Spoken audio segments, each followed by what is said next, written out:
Welcome to Sikkim 365 Radio. Fulbright back in the game, right-hand side. This is Mordecai, keeper right side, has a seam, and he will score. Touchdown, midway, 9 yards, touchdown, Tanner Mordecai. Sikkim 365 Radio is presented by IdealMRI.com. High-quality MRIs for $497 or less. IdealMRI.com. Your health is important, so is your budget. Deep ball coming from Lewis, behind coverage, caught, first down and more Cajuns. Peter LeBlanc takes it all the way for a 78-yard score. The 3 o'clock hour is sponsored by Waco Custom Marketplace. Meats, sweets, Texas treats, and a cut above the rest. 425 Lake Air Drive, Waco. Counter's made by Amari Cooper, who broke free. Inside the 20, stays in bounds, and is wrestled out at the Eagles' 8-yard line. Now here's David Smoak, Paul Catalina, and Craig Smoak. All right, on this Wednesday afternoon, hope you've had a pretty good day so far, if not a great day. We'll have a note about Texas A&M, contract with Jimbo Fisher. Pretty good note, local high school player who's now a part of Baylor football. Cowboys that look like have another quarterback. And then a couple of other nuggets we'll get to today. Craig Smoak to my right, Paul Catalina to my left. I'm David Smoak, and this is Sikkim 365 Radio, 365 Sports on YouTube. Jack McKenzie, Armstrong Sims here at the mothership as well. Yeah, and a little expansion talk, too. Kirby Hocutt talking about the Big 12 and their little committee they've got together. We know Baylor AD Mac Rhodes is on that committee as well, the four-person subcommittee that they formed, and he didn't say, a lot of detail or anything like that, but was at least acknowledging the process and what they're working on and, saying that they want to be on, the forefront and remain a Power 5 and all those things. So I thought that was interesting to get our first little taste from the Big 12 in a few days on this whole expansion thing. And like, oh, yeah, that's still going on too, right, huh? Yeah, no, it is. And it's hard to get away from it because about every time I open up my laptop in the evening when I have a chance just to peek, which I really didn't have much of a time or chance last night with so much as we also have other things we discuss and do as professionally. I had some more questions about realignment and much more. I want to get into, and that's great. And I really just kind of wish no one would say anything, but then again, we wanted to hear something. And it's interesting, Kirby Hocutt, when that committee was put together, that includes Mac Rhodes, who's not available to us right now, but at some point will be, that Kirby Hocutt, there was somebody that reached out to me and said, he'll be the spokesperson. He loves that. And he was a part of the college football championship committee, was he not? Well, Paul? he was the guy who had to go on TV and say, this is why we think this week. And then, well, before that, it was what's his name? Jeff Long. Jeff Long, and Jeff Long went from kind of sitting on his high horse as the Thanos of the playoff committee, and then turns around and rolls that into the Kansas AD job and the Les Miles fiasco, and I don't know what the latest is on Jeff Long, but that was a fall from grace for sure. Yeah. Jeff Long hired both Bobby Petrino at Arkansas and Les Miles at Kansas. Yeah, that's a heck of a run right there. That is a nice little note on your resume. Yep. Yeah, I didn't think about that. So the chat room is fired up.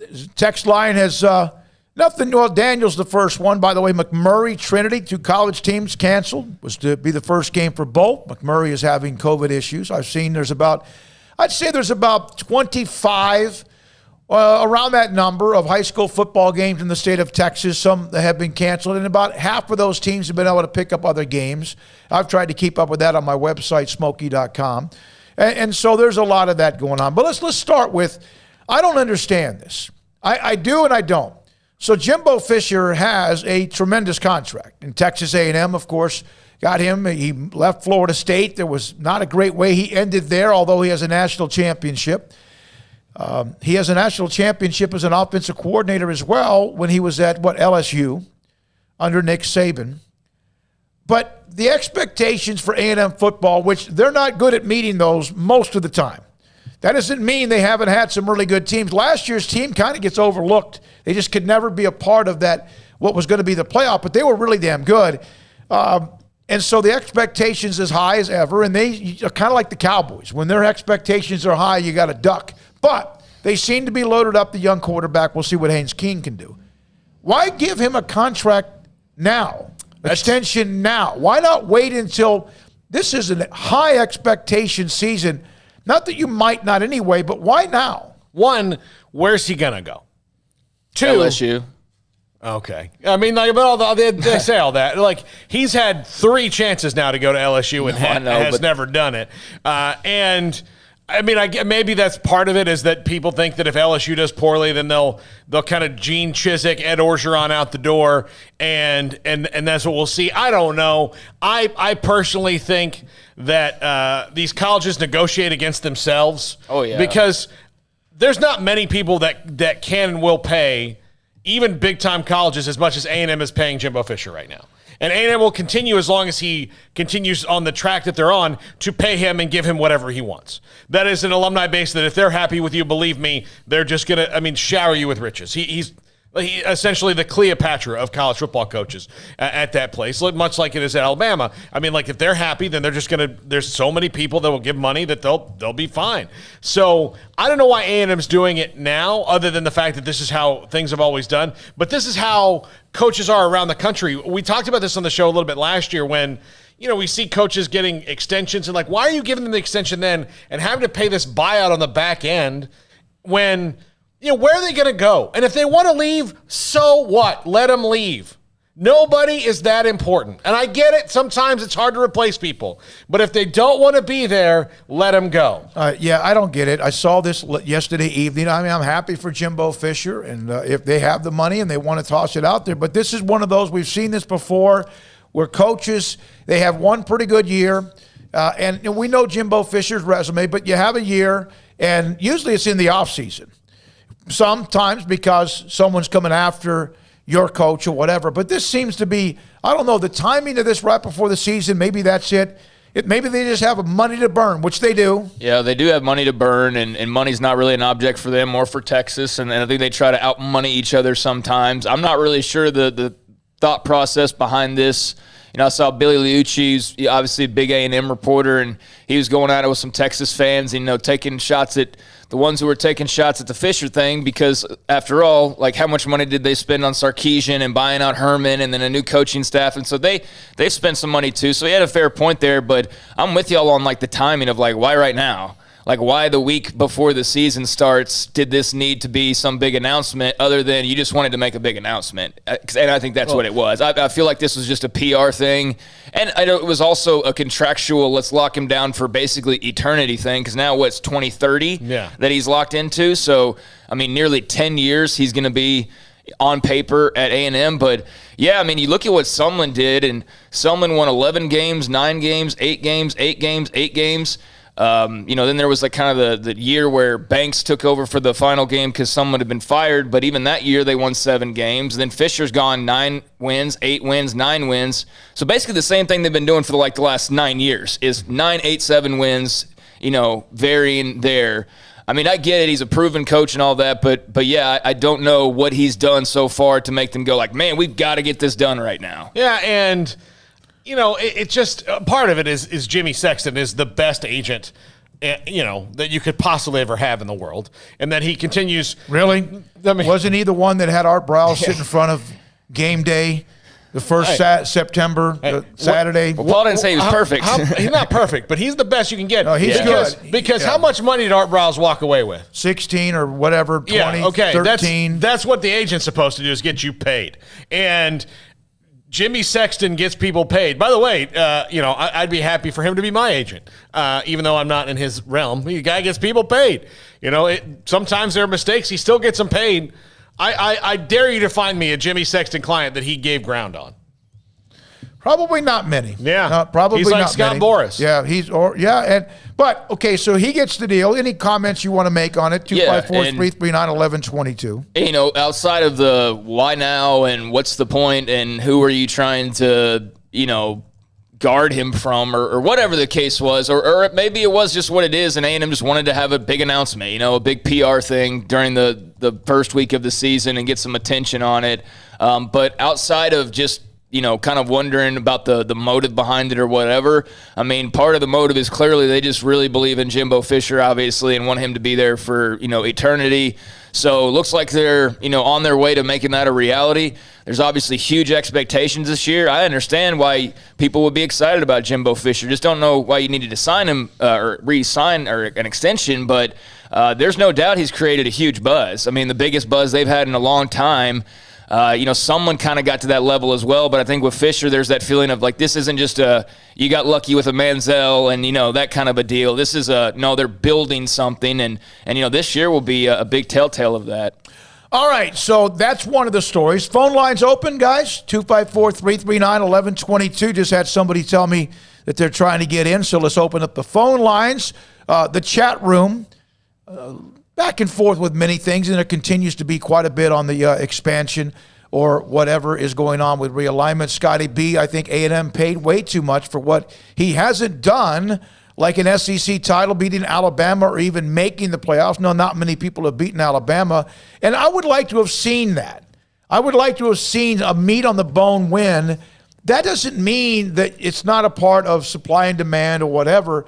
And maybe they're trying to send a message. I don't know what message they're trying to send, because he was pretty much committed. And you say he's now booked to 2030, really? Yeah, $9 million Oklahoma and Texas were booked till 2025. Yeah. So everything well, they you still get out are. of, Technically, they still are until 2020. My only question about this, because I mean, it doesn't matter to me that they did this. I'm just, like I said, curious about the timing, just as a fan or whatever. But my one thing about this more than anything else is, what happens if he does go and win a national title? Oh. Like, how much are you paying him then? Yeah. Like, if he goes and wins the SEC this year, he's got to get another bump, right? And then, like, let's say 3 years from now he wins a national title, he's got to get another bump, right? So, like, if you're rewarding him for basically just being steady Eddie, then what are you going to do when he actually wins something? You're going to have him making $12 million a year? That would be my one concern, is, like, we're kind of, like you said, you're bidding against yourself and raising a contract price that no one was really threatening, quite frankly. I think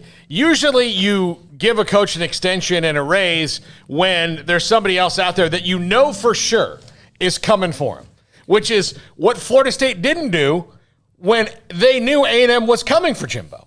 And that's why one of the major reasons Jimbo is there. And so he's already been through this, but I don't know who that is out there. Because, again, from A&M, like, there's not many jobs that are upward in what you can make financially, what you have, for, I know success-wise, let's not get into that, but upward as far as financially, facilities, the fact that you could tell the boosters that you'd like a functional West world with robots, and they'd be like, look, we'll work on it. That's what you need. That's what you need. There's not many places like that. And the ones that are have guys. We got calls coming in. Matt in D.C., last 10 win years for the Aggies, 98 and 2012. That was Manziel. Keep overpaying. I'm sure it will work out this year. And a lot of you on the chat room are going back and forth about it. And I mean back and forth in a good way. Miles with a little jab. Did A&M already give themselves a trophy? There's always going to be that because of that fake national championship. Jacob Harrison on the chat room. Who do you think beats Saban first, Jimbo or Kirby? Because we know he's unbeaten, right, against his former staff. Here's from Keith Poza. Will be interesting to see if Jimbo keeps the recruiting prowess as UT and Oklahoma now join the conference and can use that themselves. Entirely possible he has or will peak in the next year or two. Well, they were really good last year. I'm not trying to downplay that, but at the same time, a COVID year may have kind of tweak that just a little bit. That's a great question. I don't know. I think I'd probably have to lean Kirby because of Haynes King being so young and inexperienced. But A&M plays Alabama every year. Georgia, maybe for the championship or occasionally on the schedule. At least in 2021, Jimbo will get the first crack. Yeah, no, he will. So, all right, to the calls, 254-339-1122. Craig, Paul, David Smoak, Sikkim, 365 Radio, 365 All right, Sports. Armstrong, put the shot clock up to the BetUS 45 seconds. 45 seconds on the shot clock. BJ in Denver, you're on Sikkim 365 Radio. Thanks for your call. Hey, what's up, fellas? As a Jimbo, the Jimbo extension, I think A&M is just trying to win the pageantry contest. Nobody wants Jimbo. He can't go anywhere else. he can go down to LSU, but like you said, he had several opportunities to go. I think they just secured the 3rd and 4th, 5th spot for the next 10 years because Jimbo is very good at building. He is horrible at sustaining success. But yeah, that's it, fellas. Keep watching.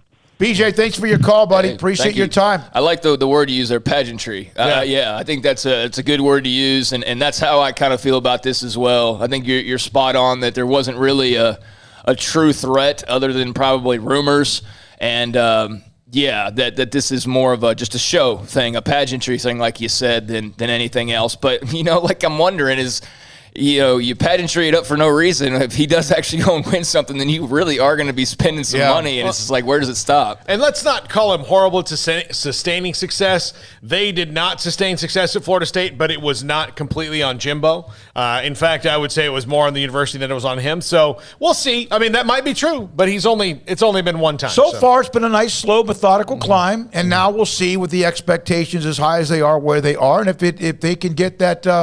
If they can get that next ladder, that next rung of the ladder, God bless him. And the A&M Aggies as well. Paul? All right. Chris in Missouri, 45 seconds on the shot clock. You're on Sick 'em 365 Radio. Hey, guys. Good to talk to you again. Hey, as a fan of the ACC, I don't really know much about the remaining 8 stadiums. Could you break down what you think, for the remaining 8, what the best stadiums and game atmosphere would be for the remaining 8? If I was a fan coming in wanting to see a Baylor or a Kansas State game, who would be the worst and who would be the best experience? It's a great question. For Jimbo. Oh, go ahead. Oh, sorry. I've never been to Morgantown, but obviously that's one hell of an experience. And rabid, and I mean that in a way that's fun and yet crazy. Best of the remaining 8. The best stadium of the remaining 8. I would say the 2 best game day atmospheres are Iowa State and West Virginia. Okay. And, I mean, the stadium fanciness. You're talking the tailgating around the stadium. I'm talking full, if you're talking full breadth experience, you've got to probably go Iowa State and West Virginia just because they will. And look, our next caller can probably tell us a lot about this because he goes all over the place. And he might shed more light. Baylor and TCU have the newest stadiums, and they're both very nice. They renovated Texas Tech, AT&T, what is it, Jones Stadium or whatever. That's Boone Pickens Stadium is really nice. Yeah, and that's a unique one too, because I mean, literally, you are right on top of the field. It's one of those that goes like this. And I've been to that. I've been to everyone but Morgantown. Been to Ames, been to Manhattan. I kind of enjoyed Manhattan. It was, I think, during the week that year that I went. Iowa State's pretty cool, though. I mean, the tailgating alone just for the food is amazing.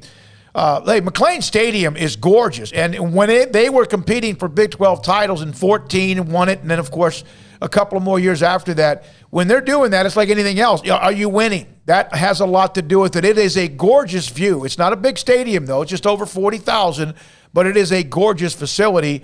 And I like what they've done to Amon Carter and also with what they've done in Lubbock as well. But West Virginia and Iowa State and Ames probably have the best game day, start to finish throughout the day experience. They have the most captive audience. Kansas is trying. I had somebody ask this question. One of us said something about Kansas has secured the money. I know they want to build. They want to do something with their stadium. I don't know where they are. It's going to be one of those $300 and some million projects. I'm not sure where they are on that and how COVID or just the fact that they are not very good, how that's affected it or not. Yeah. Well, a guy who can answer that question and be completely unbiased, T-Rex, you're on Sick 'em 365 Radio. Hey, guys. It goes West Virginia, no doubt, number 1 of the remaining 8. After that, it's, maybe Oklahoma State. I just can't rank Iowa State number 2 because they're in the middle of a cornfield. The town sucks. Every floor in the bars around the stadium are sticky. The whole place is just disgusting. But they got good water. Hooray for Ames. So we'll go Stillwater 2 just because of the way the tailgating is set up all around the stadium. It's first come, first serve tailgating spots. It's awesome. I'll be there in October. I've been to every stadium. And then from there, so we'll put Iowa State at 3 just to be nice. And then from there, it probably honestly goes Baylor 4 when we're winning. And then K-State. And then I'm going to forget somebody. There's some team that and then Tech, TCU. Yeah, KU's last, obviously. TCU and Tech are probably a tie for 7. They both suck. TCU has a pretty neat game day atmosphere. I have not been to Jones or Texas Tech on a game day in a while, but is the atmosphere on game day pretty they have fun, good? man. Yeah. They have a lot of fun out in Lubbock, and where I was at the time was like walking distance from campus, so you could, it was all spread out. It was really cool. I really enjoyed Lubbock scene. They had a lot of fun. But the stadium's right there next to a ton of apartments and all that, as most places on campus are. Yeah. Well, T-Rex, your original point before I asked you to answer another caller's question. Oh, well, my original point, well, real quick, let me just say, my Tech experience, I went last year, and I hadn't been since I was like 4. So COVID year kind of throws that off. So I'll swap Tech back up the list a little higher. Sure. I'm sure it gets pretty good when it's not 25%. But no, my original point was, I'm just curious what y'all's air conditioning bill is, because it's like 100 degrees in Waco, and I have never seen Craig not wear a hoodie. So y'all got I didn't have one on yesterday. Yeah. You didn't? I don't really know. He's always got something. Have one on yesterday. Yeah, some are cold-blooded, some are warm-blooded. I'm going back to watch yesterday's show. I don't believe it. Go right ahead. T-Rex, enjoy, and please, my God, don't call me late. I will not bail you out like I did that time when you were on the road. Be careful in San Marcos. San Marcos, that's a rowdy college town right there. Yeah. Snyder Stadium has had some improvements over the last few years. Small but very nice. That's from Connor at Connor Me on our chat room as well. West Virginia top tailgating, Kansas last from Matt Carver. Oklahoma State, I only got to go there one time, and it was, granted, after already doing a high school football broadcast that day and then driving from Dallas to Stillwater, so it wasn't exactly a fun day. And it was cold. It was super cold, so cold. And by the time we got up there, couldn't really partake in the tailgate. But I will say I did like the scene out there. It was, sort of spread out, but, all around the stadium. And I thought that was cool. I didn't get to, partake in much of it, but I did think that Stillwater had a pretty cool layout. All right, when we come back, more to get to. We've got guests, in fact, Tanner Mordecai, the starting quarterback at SMU, Gerry Bohanon. The starting quarterback at Baylor was a part of the media session last night. We are going to pull some of that off and have that for you here, in fact, when we come back. Also today, we have Cowboys with Jon Machota. Paul's Top 5 at 5:55. Much to get to. Sikkim 365 Radio, and we'll also, of course, tell you 365 Sports. BetUS, the 3-decade leader in online betting. And look, they've got so many great deals. Remember these promo codes, Sikkim125 or Sikkim200. Sikkim125, 125% bonus with cash, or Sikkim200, a 200% bonus with crypto on deposits over $100. Why BetUS? They've been serving clients for 25 plus years and prides themselves on being known as America's favorite sports book. Action on every sport across the world. They can pretty much guarantee that they've got your game, and BetUS offers the industry's bigger retail bonuses to keep their players betting longer, and the loyalty program is legendary. The players are up to date with articles, players, team stats, and trends, giving you the right tools to make the best wagering decisions. So it's BetUS.com, promo code Sikkim125 or Sikkim200. The Labor Day sales event is going on now at Allen Samuels. With the all-new 2021 Jeep Grand Cherokee L now arriving and in stock, this beautiful, rugged third-row seat carries the prestigious Jeep heritage. Come in today and see this all-new model and fall in love. Allen Samuels, located at 201 West Loop 340 in Waco. Come by, let's be friends. See dealer for details. All offers have credit requirements.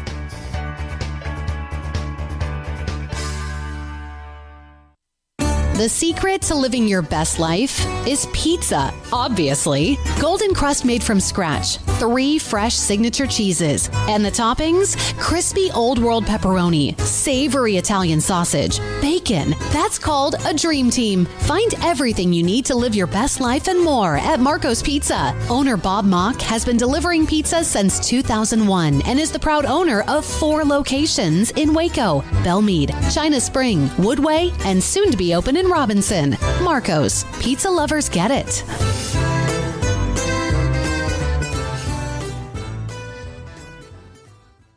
Do you or your kids get nervous about going to the dentist? Stonewood Dental. Dr. Steve Childress, he can help. I've spent a career taking care of patients who as children had bad experiences, and now they're adults that hate going to the dentist. If I get a kid at 3 years old and they come every 6 months, and it's a happy experience. It's normal for them. Now they have an accident at 6 or 7 or 8 at school. Now they have a broken tooth or a trauma, and they have to come here. They're used to lights, they're used to water in their mouth, they're used to experience, they already trust us. It's amazing what we can do with that kid without it being a negative thing. But if I see a 6 or 7 or 8-year-old that's never been to the dentist, and now they have a trauma or an unfortunate unexpected toothache, it's harder to do that for that kid and it not be somewhat of a negative experience. So bottom line is I try to teach kids and adults and teenagers and everybody the way I'd want my family treated, which is where it's a necessary part of life. You just take care of it. It doesn't have to be that big a deal. Learn more, stonewood-dental.com. After my first car accident, I feared the biggest damage would be to my wallet. I expected a mountain of bills and a long, drawn-out process. But my Texas Farm Bureau insurance agent was there when I needed her and helped me get back on my feet and in my car in no time. Instead of a hassle, I got reassurance and a quick recovery. Stop by and see our agents at one of our 3 McLennan County locations. Coverage and discounts are subject to qualifications and policy terms and may vary by situation.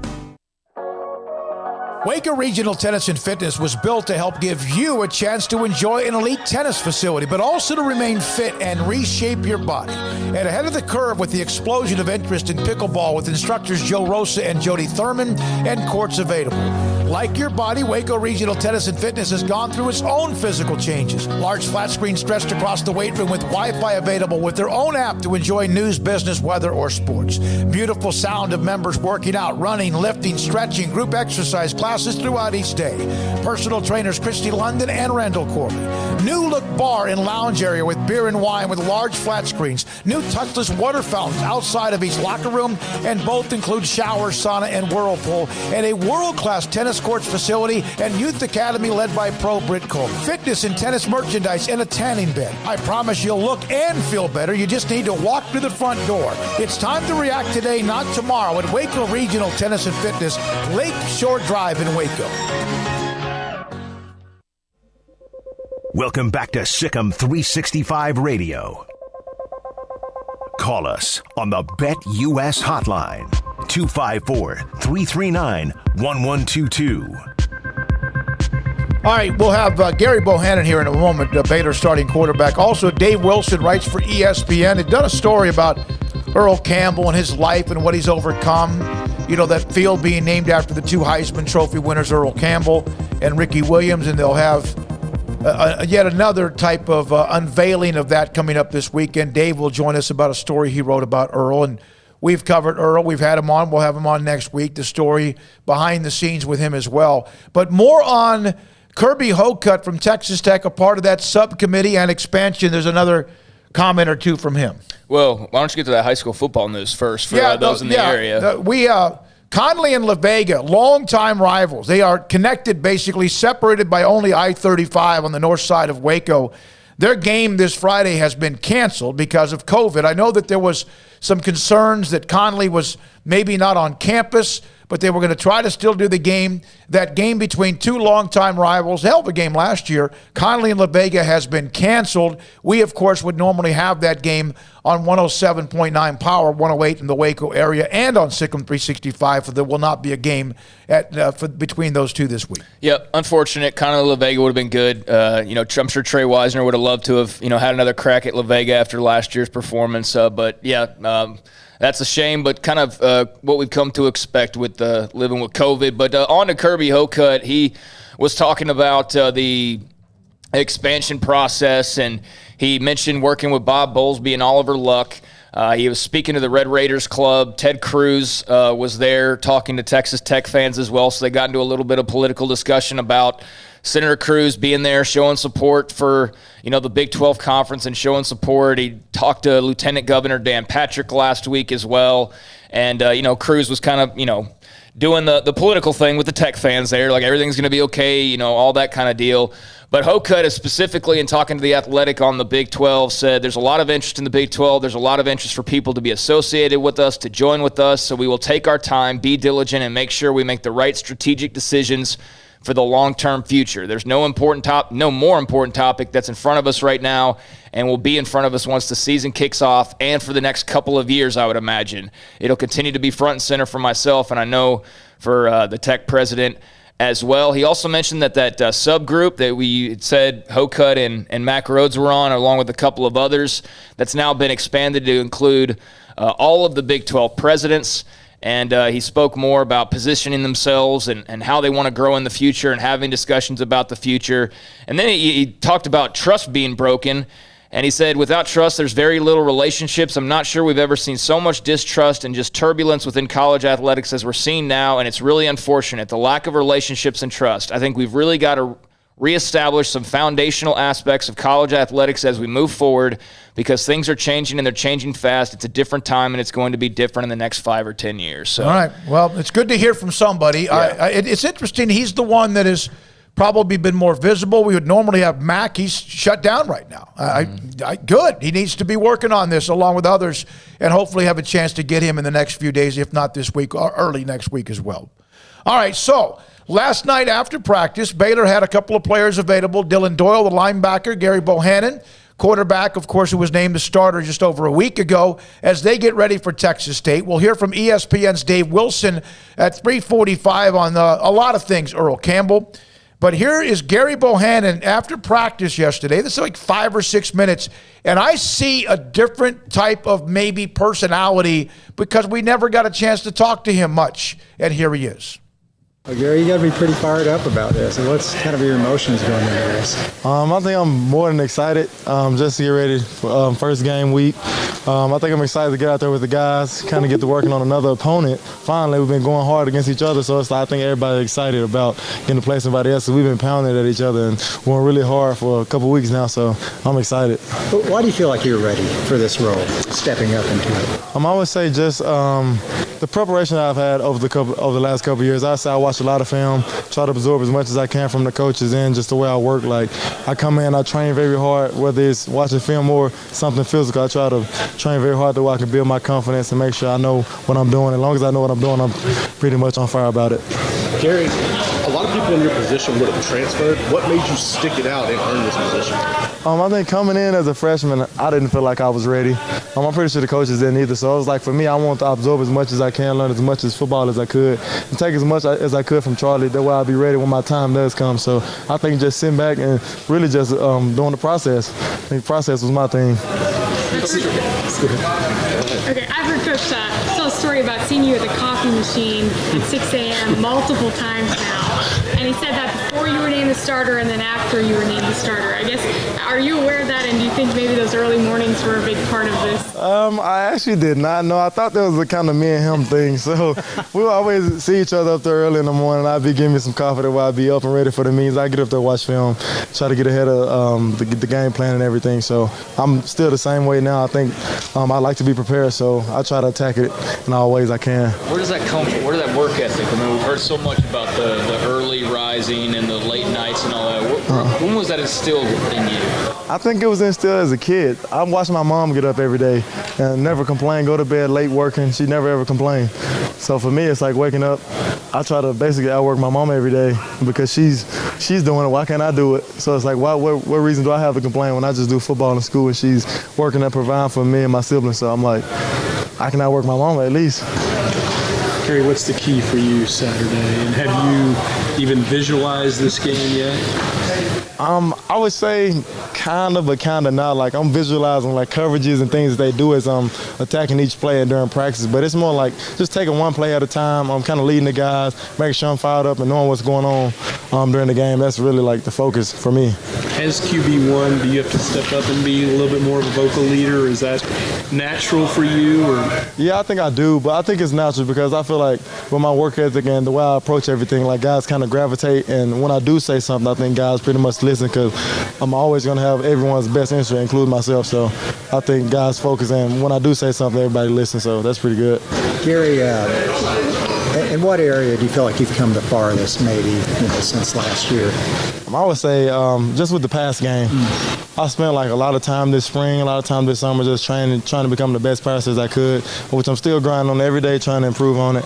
I think just finding little things fundamentally to improve on. Just the more confident I am and the more consistent I am with my feet work and my body, the better I'll be throwing the ball. So that's really like a big emphasis for me, like every single day. And how important is to Coach Aranda mentioned how important it is to establish the running game, kind of set you up, for success. How important is that to you? I think it's going to be very important because I feel like as an offense, you can't do anything if you can't run the ball. And once you once you can run the ball, the old line's going. That means everybody going because it all starts up front for us. So once we get those guys rolling, we're rolling. I think once the running backs get fired up, everything's going to fall in line. Gary, Coach had talked about before the announcement was made that he felt like the offense was just kind of waiting on that guy. Do you sense now that you've been named the starter, the offense has maybe more of a streamlined focus because they know who QB1 is? Yeah, so I think they do because, as a unit, on offense or defense, you always need a leader. Like on every team, there's a leader on each side of the ball, and there's a team leader. So I feel like just when C named me the starter, I think a lot of guys were fired up about it. I could see it in a lot of guys' eyes that they were excited. I don't know if I was more excited, if they were more excited because it was like now we rolling and we can get ready to really get ready for the season. So I think they had everybody fired up. As the offensive line still tries to progress and find their identity, how important is it for you to have a safety net like Ben Sims that you can dump that ball up? Oh, that's very important. You guys can see Ben is huge, and Ben is a freakish athlete. So Ben makes a lot of plays for me. So I'm glad that the O-line can make that happen, and Ben can too.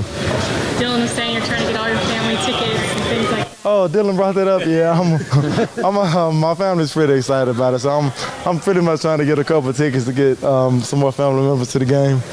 Get to see some good action this weekend. Everybody been waiting on. You have the whole town Earl there, huh? Yeah. We're trying to. Yeah. We're trying to. That's not very many. About 2,000. Yeah, we're trying to. Gary, you're obviously a freak athlete yourself with your legs and stuff, but how key will it be for you to maybe not put everything on you, knowing that you got a lot of playmakers around you, that kind of thing? I think as a unit, one thing we've always been working on is just being able to lean on each other and gravitate off each other's energy. So I feel like all across the board on offense, we have playmakers. So it's really just not about me. Like as you can see, Taquan is amazing, Fleeks is amazing, Gleason amazing, RJ's amazing. Like it's really just getting those guys the ball and getting them an opportunity. Like they make a lot of plays. The tight ends, Ben, Drake, Kristoff, like we're pretty loaded on offense. Then I can check it down to the backs too. So I think really much we just fall back and depend on each other because there's a lot we can do as a unit. Gary, is it going to be hard at all? Obviously, you're a very talented runner. Is it going to be very hard for you not to, as your first instinct, to try to run and maybe just stand there and pass? Honestly, I don't think it will be. I feel like for me, running was just an ability I was blessed with. I was blessed with some athleticism, but for me, it's still I play quarterback. Like I'm a pass first guy, anyways. But I mean, it opens up and I see a lot of green grass. I'm like, that's a big play I can make with my feet. So it's just kind of more focused on the pass game, anyways. But I don't think it'll be a problem, honestly. Anything else? Thank you, Gary. All right, that's Gerry Bohanon, named the starter just over a week ago. That's about as much as we've ever heard from him. We had him on when he committed. And that is about as much as we have heard from him in his years at Baylor because he hasn't played much and haven't gotten a chance to be around him too much. And he does look very, very happy and very at peace. And so good luck as he opens up the era of Gerry Bohanon on Saturday in San Marcos. I think he sounded confident. I think he sounded like a dude who's the starting quarterback now. So we'll see what he does, but it's his turn. So hopefully it works out for him. There was a note. I noticed one thing. Remember with the day they had the quarterbacks? They had Bohanon and Zeno. I think Shapen. But when Zeno walked away from the media session, this was inside the indoor, and walked away, or Bohanon did, and Zeno was walking up. They both leaned over and talked to each other. And I got the impression that Gary was sharing with him maybe a couple of things that had been asked to kind of give him a heads up. Not that Jacob can't handle his own, but I kind of saw that. That was kind of a nice look, in my opinion, between those two as well. Not that others haven't talked or shared information. All right, when we come back, Dave Wilson, but we go to a call first here on Sikkim 365 Radio. Miles in Austin, you're on the BetUS caller line. Thanks for your call. Hey, guys, it's Miles. How y'all doing? We're doing well. Thank you. First of all, I just want to say congrats to you guys. You guys have been killing it. Love to see the subscribers go up. Y'all have been dominating, so really happy to see that. I just got a couple quick questions. One, I was really concerned with the depth chart for the Texas State game. There's a lot of wars around the offensive line. I feel like that should be a cohesive unit. Are you guys concerned about that at all? And then my second question, just real quick, were there any spreads that jumped out at you guys over the first week that you're like, wow, that seems like a crazy spread? All right, thanks, guys. Appreciate it. I'll shut up and listen. Miles, I'm not a gambler. Thanks for the call. There's a lot on the chat room that might be able to help you with that, and I'm looking at their responses to the spread that, like, whoa, That's one you need to go jump after one way or the other. On the and or, yeah, I don't like that. If I knew they had 15 dogs, grown-ass men, guys who had started a couple of years and or had played a long time, I could understand and or whatever that is. To me means you're not sure. And that doesn't mean Eric Mateos does not have a plan on how to use them. But to me, I would rather have, here's my left tackle, here's my right, all that, and then we have these other guys. I don't think of it as something positive. I don't think it's a negative, but I'd rather it not have or. Yeah, I don't like the or thing. It makes me nervous. It makes almost, isn't there a little bit of that everyone wins a ribbon type mentality there? Yeah, and the offensive line not being able to say who the five guys are. Maybe the problem isn't as bad as it was last year, but honestly, that was the biggest problem last year is that you didn't really know who the best five were and what the best five in any position order was. Plus, they were, just wrought with COVID, and that was the first position that really get hit last year, so they had a problem all year long. I don't like or. I like this is the guy. I'm not that worried about it. I think, they haven't figured some things out, but that's what games like the next couple of weeks will be for, right? And maybe we see that depth chart settle down a little bit. I understand where both of y'all are coming from. It would be nice to say this is our right guard, this is our left guard, this is our left tackle, so on and so forth. But, I think any team out there needs more than 5 bodies anyways, right? So they'll be playing a lot of guys early on. That it is a slight concern, but I'm not worried about that looking that way on the depth chart per se. Does that make sense? Yeah, no, it does. I think all three of us kind of have our own opinion on it, but I would rather it not be. You would rather it not be. And Craig, you don't think that's a big deal. And we don't know. We really don't know. We haven't been able to talk to Eric Mateos in a while. Did remember having a really kind of a nice conversation with him over the summer. And he felt that they have guys on the roster that are talented. The problem was, were they willing to be disciplined and committed to being college football players? Not questioning their heart, not questioning if they're not good kids or not, young men. He just felt like he saw sprinkles of talent. And the conversation we had, he could have been brutally honest with me. So that's one thing to think about. And real quick on the lines question, Miles, I'll tell you, Texas 8.5 over Louisiana seems like a number that Louisiana could get to if they play their game and beat. Maybe they don't win the game, but 8.5 seems to be like a lot in a game that to me is a lot closer than it would be most any other year. Yeah, that for some reason I think about those games with Maryland. They had the speed really bothered Texas. I do believe that Texas's offense with a running game with Bijan Robinson, they can now handle that. To rely on that, you would think early on. Billy Napier's Raging Cajuns, man, they can fly and they can also play some football. That's a really nice matchup. I bet when that game was first planned, it wasn't expected to be two teams where Louisiana in some cases might be ranked higher than the hometown Horns. We'll have Jeff Howe to talk UT football on Friday. We'll get into the Raging Cajuns with the voice, Jay Walker of the University of Louisiana football, coming up later in the show. But coming up next, is there a game you want to bring in? Coming up next. No. Coming up next, ESPN.com's Dave Wilson, Sikkim, 365 Radio. The city of Woodway. Nope, I'm sorry. It's Richard Carr. My fault. Richard Carr, Buick GMC Cadillac. They've got the summer savings event going on right now over at Richard Carr. They have Labor Day sale pricing on all their cars all month long, so come by and see the yellow tag Labor Day savings on new and used cars on their lot. Now, they will be off on Monday for Labor Day to be with their family, but the savings will continue to last all month long. And those savings include the fact that Richard Carr is loaded with premium pre-owned cars and trucks, all of them going through a 172-point inspection before hitting the lot. With dozens of lenders, Richard Carr says yes when others say no, and 100% credit approval is always the goal. They have the array of Cadillacs, the ultimate American luxury vehicle, sophisticated looks with a powerful and exhilarating drive at Richard Carr Cadillac. You can find the right Caddy for you, whether it's a smooth and powerful CT4 sedan starting at only $33,395, or the XT4, XT5, or XT6 lineup of SUVs. in the style and size to fit your lifestyle. And if they don't have the right car or truck on the lot for you right now, they can put you first in line for the many cars or trucks that are coming their way. Get your name on Richard Carr's priority list to get the perfect vehicle for you as soon as they arrive. Richard Carr is your local hometown dealership, so give them a chance to earn your business with great prices, free oil changes on new cars and trucks, and superior service after the sale. And they can bring the test drive to you, or you can come by and see the Yellow Tag Labor Day savings all month over at the dealership. Richard Carr Motors, they are owned, operated, and run by loyal and proud Baylor Bears. With more than 160,000 alumni worldwide and counting, the Baylor family is growing. And through the university's expanded Baylor alumni program, the family is growing closer. With hundreds of local volunteers planning events in cities and towns around the country, you can gather with fellow Bears no matter where you are. So, get connected, get something started, get involved, and make plans to get together with Baylor alumni. Visit us at baylor.edu/alumni. One size fits all. That may be all right for an adjustable belt or cheap sunglasses, but when it comes to your financial needs, no one wants a one-size-fits-all strategy. Ben Erlinson, your Edward Jones financial advisor, knows that his most important goals are yours. That's why he takes the time to understand your needs, knowing you. That's how Edward Jones makes sense of investing. Ben Erlinson, 100 North 6th Street in Waco, 254-759-8533. Edward Jones, member SIPC.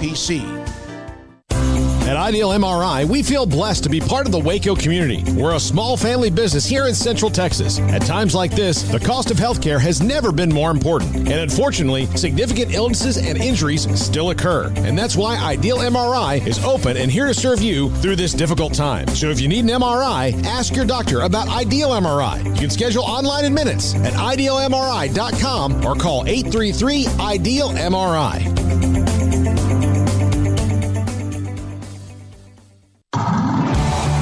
It's time to fire up the grill, heat up the oven, or get that deep fryer going to enjoy the top quality products at Waco Custom Marketplace. Order 30-pound sacks of live crawfish by 6 on Wednesday. Pick up on Friday afternoon after 2 or Saturday. Enjoy the weekend. 30-pound sacks of live crawfish available right now for $4.25 a pound. Find all the crawfish boil ingredients you need, including red beef potatoes, sausage, corn cobettes, and Louisiana boil seasoning. Make your order for live crawfish by Wednesday at 6. Pick up on Friday after 2 or all day Saturday, and enjoy the weekend. Waco Custom Marketplace, your home for fresh baked kolache, cinnamon rolls every day. Butcher shop to cut your steaks the way you want. Fresh seafood, summer sausage, boudin, house cured and smoked bacon, spices, seasoning, soup mixes, and more, and weekly gift boxes for any occasion. Waco Custom Marketplace, 425 Lake Air Drive in Waco, or WacoCustomMarketplace.com.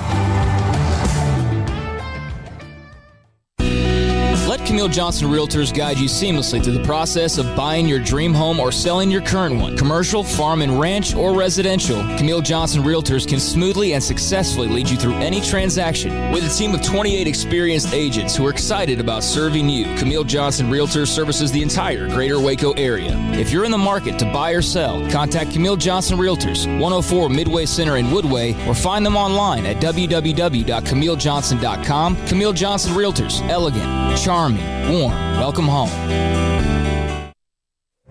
Stepping into a new pair of boots is great, but stepping into the boots of a U.S. Army officer can also add confidence and leadership skills to your son or daughter's career path. There are more than 150 occupational specialties to help them find the best fit for their future. See all the things your son or daughter can achieve in our boots at GoArmy.com. U.S. Army Waco Recruiting Company, 254-598-8131 or 254-776-1543. This is Sikkim 365 Radio. Text us at 254-339-1122. The Sikkim 365 Radio text line is sponsored by Riverbend Liquor and Wine, with the most extensive variety of craft beer in Waco. A hidden gem on Lakeshore Drive and 19th Street. Dave Wilson covers college football for ESPN.com. We'll have him momentarily. We'll have SMU starting quarterback Tanner Mordecai in the 4 o'clock hour. And also, Jay Walker covers the University of Louisiana Ragin' Cajuns. He'll join us as well on that game coming up in Austin this Saturday. And Cowboys with Jon Machota. Sikkim 365 Radio and also on 365 Sports. There's one note about Baylor football I'll get to as Paul's connecting with Dave Wilson that I saw this earlier today from Waco High Football's Twitter account. Chris Escada Almanza was offered a preferred walk-on. He's a sophomore to kick at Baylor. So a nice little local note. I do remember him a couple of different times when he was at Waco High, so congratulations. He gets a preferred walk-on, so good for him. Dave Wilson of ESPN.com joins us on Sikkim 365 Radio. Dave, back in October of last year, of course, the story about Earl Campbell, Ricky Williams, and the field from Joe Jamail Field being changed to those two Heisman Trophy winning running backs. You wrote an article, Earl Campbell got up inside the second act of a Texas Longhorns legend. We have interviewed Earl. We have talked about Earl. We've talked about his battle with many things, including, of course, being able to even move and always having to be in the wheelchair, his alcohol, all of that, depression. The timing of what you wrote about him, what was the reaction, first of all, when you went deep into Earl Campbell's life and the reaction you got with your story? Well, I think the reaction is that it's shocking when you see somebody that all of us consider to be superhuman was playing basically with a congenital spine defect known as stenosis. That's the same thing that caused Michael Irvin to retire, Cooper Manning to not play football. And basically, he didn't discover that till long after he played, that he could have been paralyzed basically on any play he played football. Dave, for Earl Campbell, I've always seen him as maybe the most important football player in the history of the state of Texas, because he brought so many people together and maybe knocked down some prejudices. And he doesn't like to think of himself that way, but I mean, he certainly is someone who broke down a lot of walls. Earl is he's a chameleon, really, in a lot of ways. He's remarkable that way. He's in East Texas, obviously, he's a legend. He's a legend everywhere, but he's a god there, and he can hang out with Willie one day and hang out with Ricky Williams the next day and hang out with Vince Young the next day, and then and he just fits into every crowd, every room, and I think that's a really remarkable feat, especially for somebody of his generation that grew up in a time and place in East Texas when that wasn't always the most hospitable environment. I know it has been a while now, but at the time and even now lasting until this point, the honor of the naming and being recognized in that way and the changes Texas was making, how special do you think that was for Earl? I talked to his son the other day, and he said they were at practice the other day, and that the new end zone is really taking shape now, and they have the name, the Campbell Williams Field, over the tunnel there with the big Longhorn logo built into the stands behind it, and his picture up behind it. And he said, it was pretty remarkable seeing Earl just sit there and stop and stare and sort of get a little watery. I think it's still, they announced it in October at the request of the Jamail family, which means a great deal to Earl, by the way. They're like his brothers. And the fact that they would do this for him means as much to him as any part of it.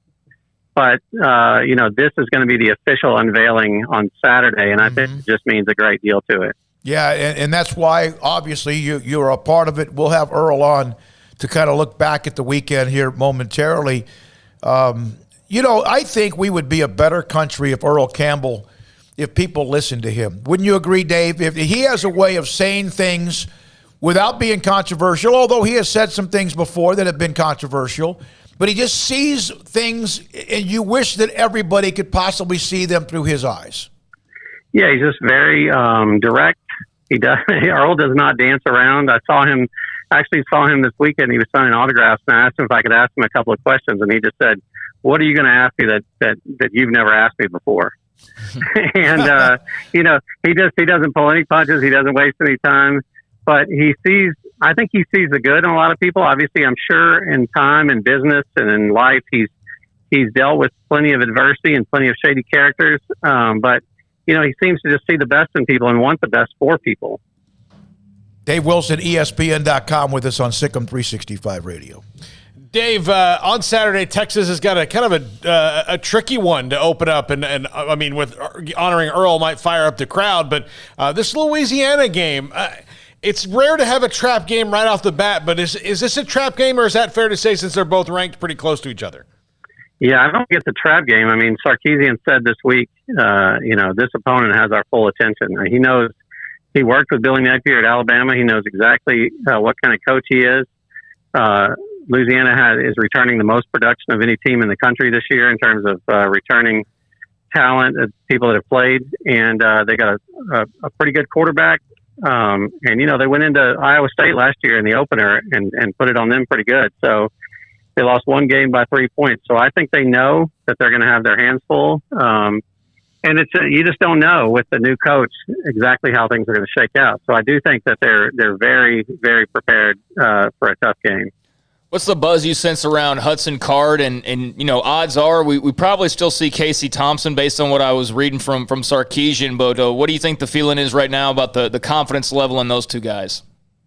Well, I think it's interesting. After the first scrimmage, Sarkisian came out and said that they did not play well. After the second scrimmage, he came out and said they were much better.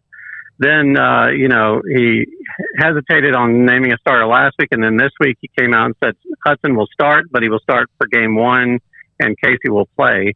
So it didn't seem like the strongest vote of confidence to me. I mean, maybe it's also a coach trying to get his point across that every job is up for grabs every week. But I think Hudson is a Lake Travis kid that people are excited about. Another Austin kid. Taken over from a powerhouse program, but I do think it'll be interesting to see how it shakes out because Sarkisian refused to commit more than 1 week in advance on it, and I'm not sure exactly what level of confidence that is. When you spoke to Earl, and we know the story about his back, we know the story. You mentioned the spinal stenosis and the surgery, and then there was a surgery that pulled, I think, some 12 screws out of his back. He couldn't walk. What do you see of him now? He seems to be in a very good place. I know he does a lot of things on Zoom. I never thought Earl Campbell would do much on Zoom. He mentioned that to me this past week. What do you see? You see a guy at peace right now, Dave, in your opinion? I do see a guy at peace. The end of the story, he talked about how lucky he is. That was one of the most striking things in talking to Dr. Jones, his surgeon, was, when he put Earl under for the surgery and he would touch the screws that were in his back, you can imagine how we were all in awe of Earl's legs being like the tree trunks that they were and, had to have special thigh pads and everything. He said if he touched the screw, his legs would jump off the table even while he was unconscious.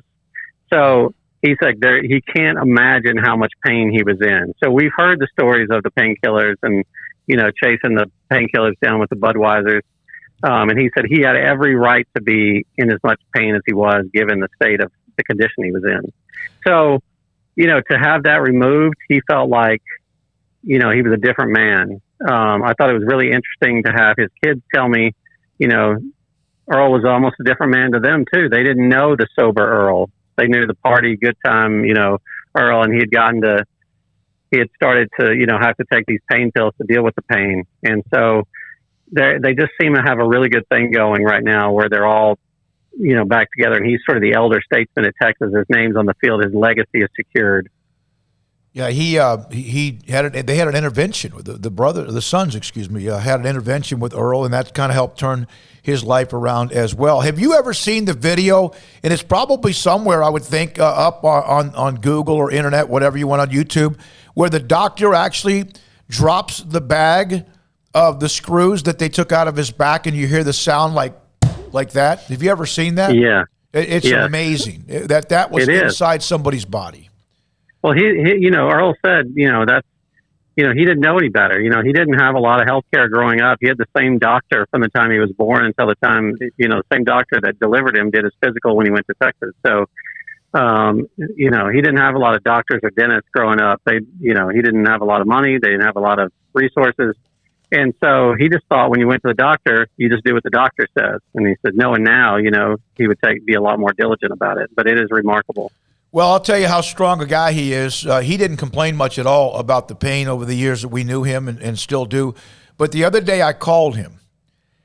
He was going to come on the show this week, but I called him. He goes, well, can I call you? And I didn't.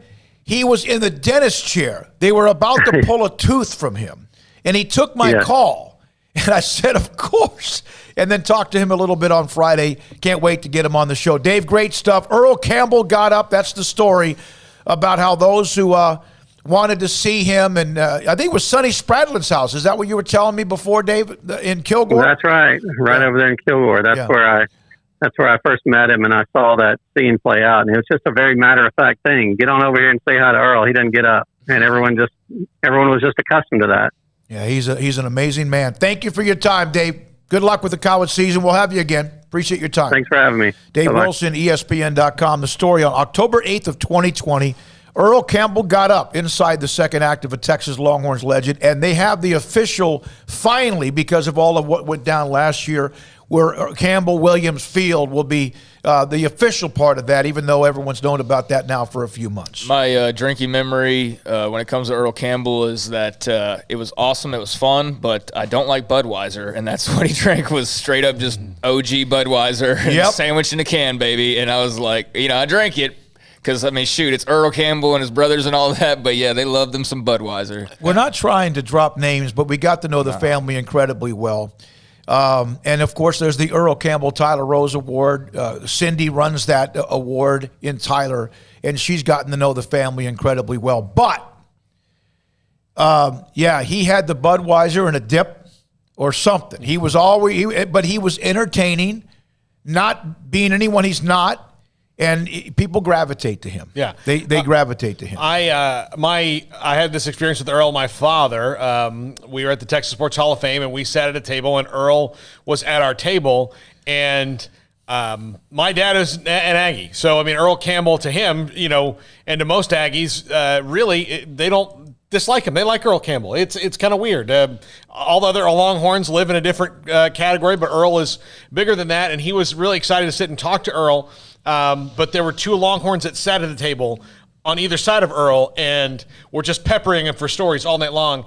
And I could see in his face that this, it's hard to, do it all night and to be on all night. But he did it, and he was so great to them. And his son Christian was sitting next to me. I said, "Is this how it is ever?" He's like, "Yeah," and he's amazing. He's ready to go at any time. And there are so many people, so many athletes that have been like, "Guys, can you just shut up for a second?"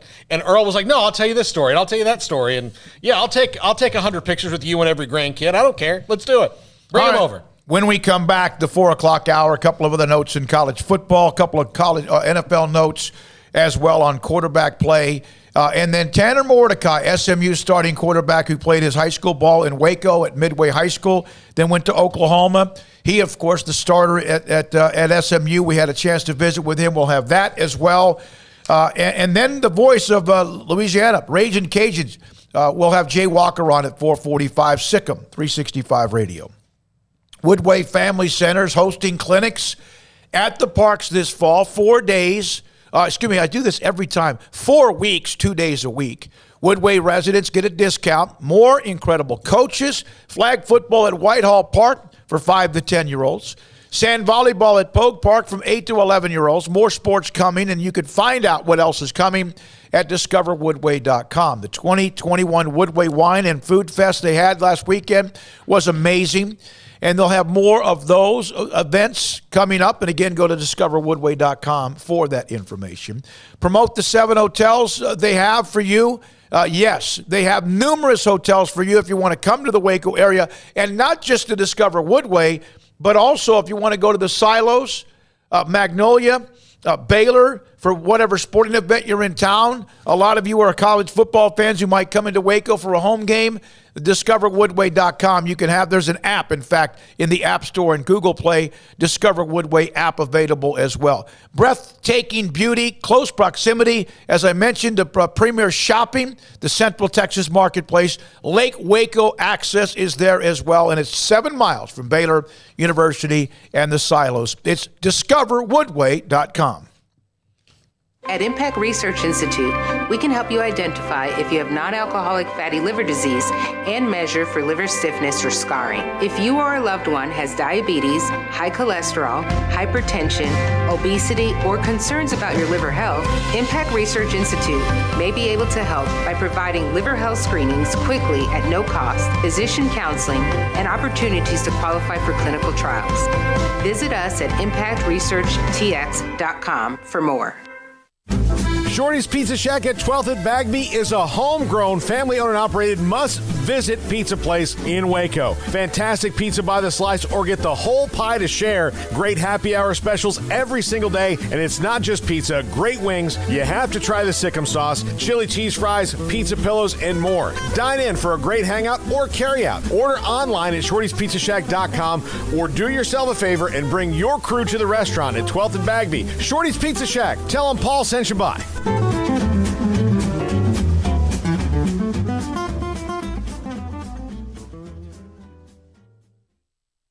At long last, it's time for some college football. Bird Collision Ford proudly supports the Baylor Bears as they take the field this season. Hi, I'm Mark Stewart with Bird Collision Ford. We have some great vehicles available this season as well, so come check out our winning lineup of new Fords. Let's cheer the Bears on to victory and celebrate by buying a new or pre-owned car, truck, or SUV. Visit us anytime at bkford.com. Buying made simple at BK Ford. Sikkim Bears.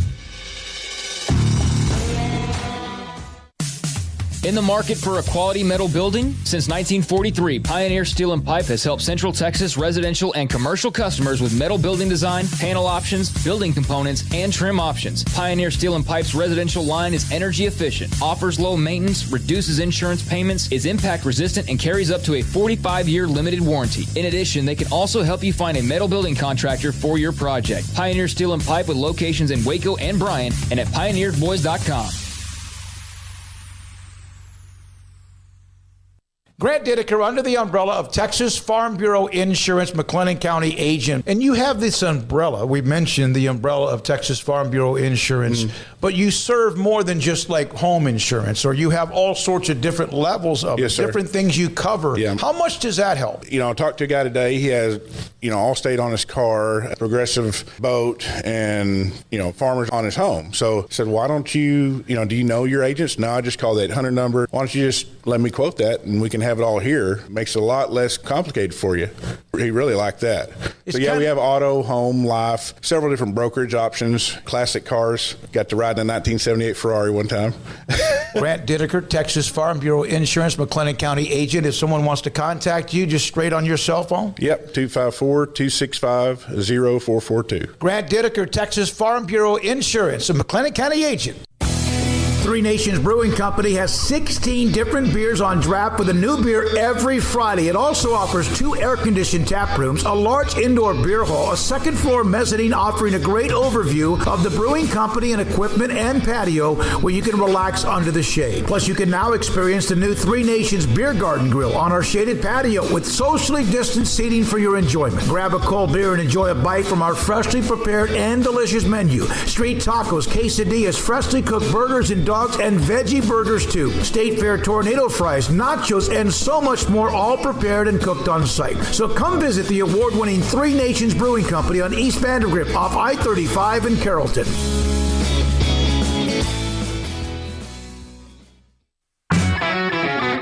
Welcome back to Sikkim 365 Radio.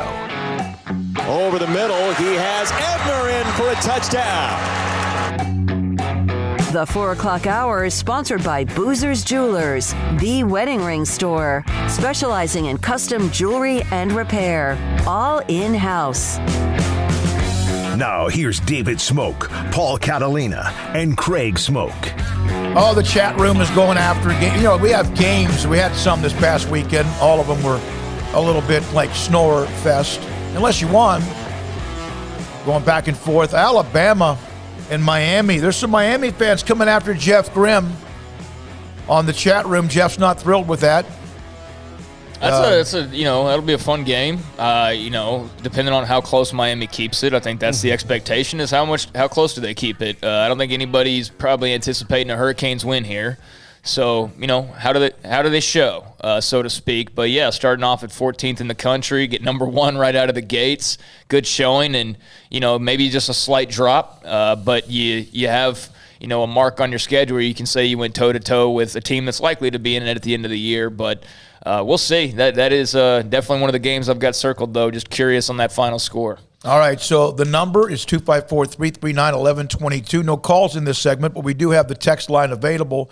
This is from Joey Foster in the 304. Earl Campbell is a huge inspiration of mine. I spent 20 years in a power chair, 17 back surgeries, 3 titanium rods, 3 stimulators, 18 screws, but today I'm walking and doing great thanks to people like Earl and others. Golly, Joey, that makes us happy, and I'm going to pass that along to Earl Campbell as well. Yeah, that's very cool, Joey. Awesome. Appreciate you sharing that. And man, you went through a lot. Earl went through a lot, and it's great to see where he is now and see that, and especially when you're going through all the stuff that he was going through. I mean, you don't think clearly when you're in pain. You just don't. And he was in an extreme type of pain. I mean, he wasn't in your like, oh, I've got a headache. It's just like constant body pain, basically.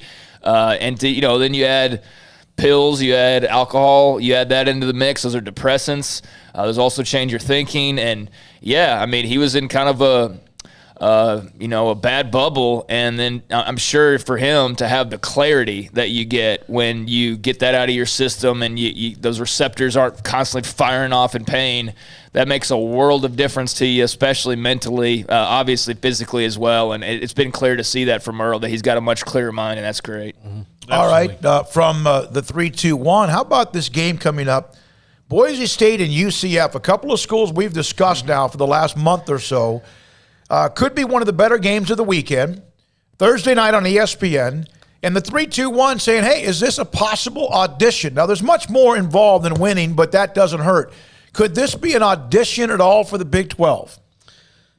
I don't think so. I mean, I don't think the Big 12 has to look at it like that because, again, it's not necessarily about the ability on the field or if this is going to be a good game, but maybe. I mean, I would say it's much more of an audition for UCF than it is for Boise State. At least they've got a better shot than Boise State. Where's that game being played?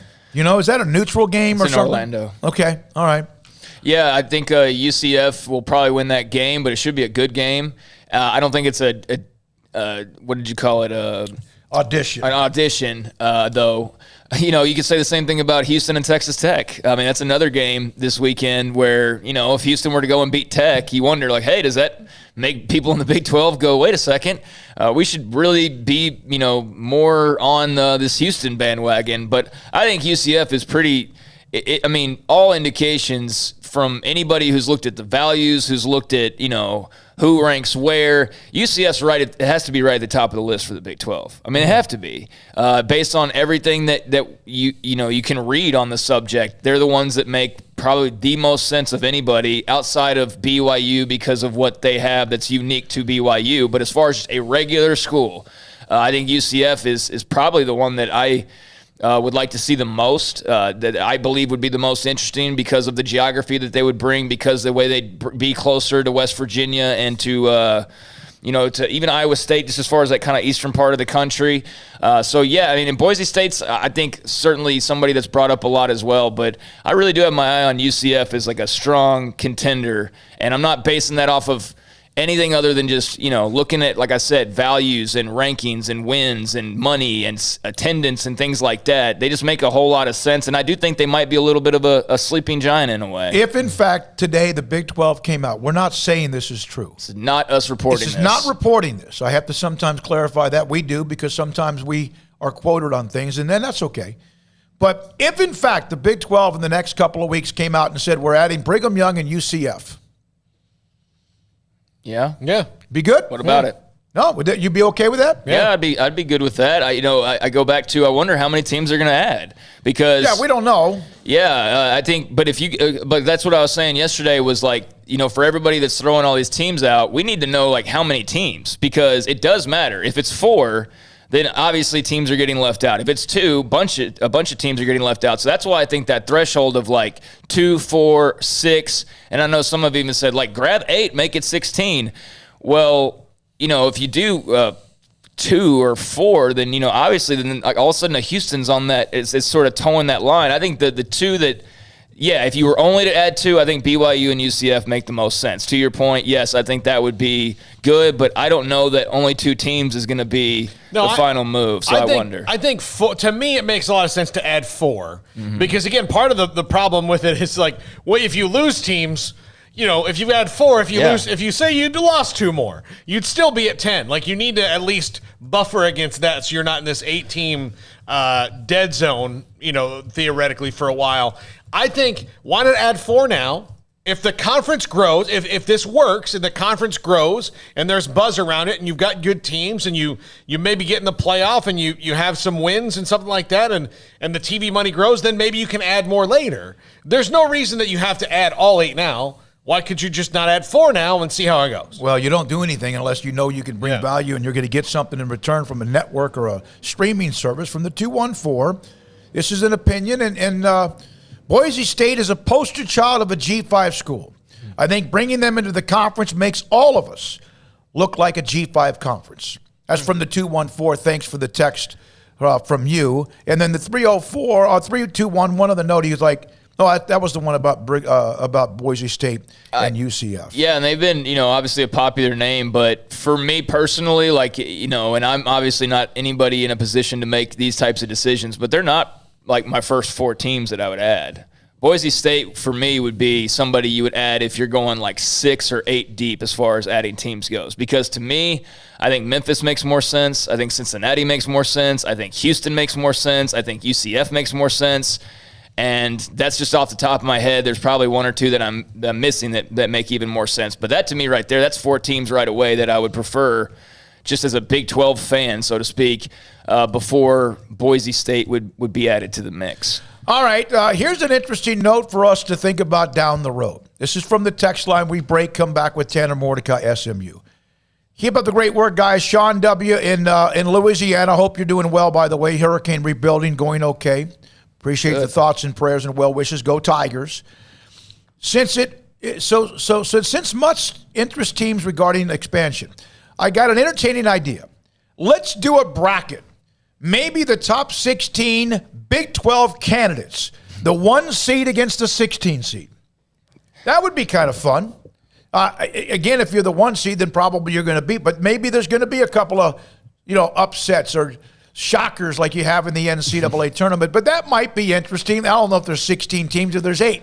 Yeah, it was 1 against 16 all the way down. Yeah, I mean that would be cool to see. Obviously unrealistic, but that would be cool to see. I mean, look, if you could make this like a whole science fiction type of thing where you really could line up all these teams and the winner at the end gets a spot in the Big 12. I mean, that would be high drama television. Obviously, you can't set it up that way, but that would be, something else. I'm sure the TV networks would be slobbering all over that, but not going to happen, unfortunately. When we come back, he's the starting quarterback at SMU, played at Oklahoma, got behind some great quarterbacks. He's pretty good himself, led his high school to a state championship final.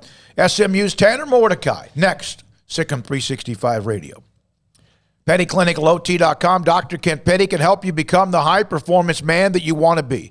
Maybe you used to be. 1 out of every 3 men have symptomatic issues for low testosterone, which means sleeping habits get screwed up, energy goes down, and your sex drive is not the same.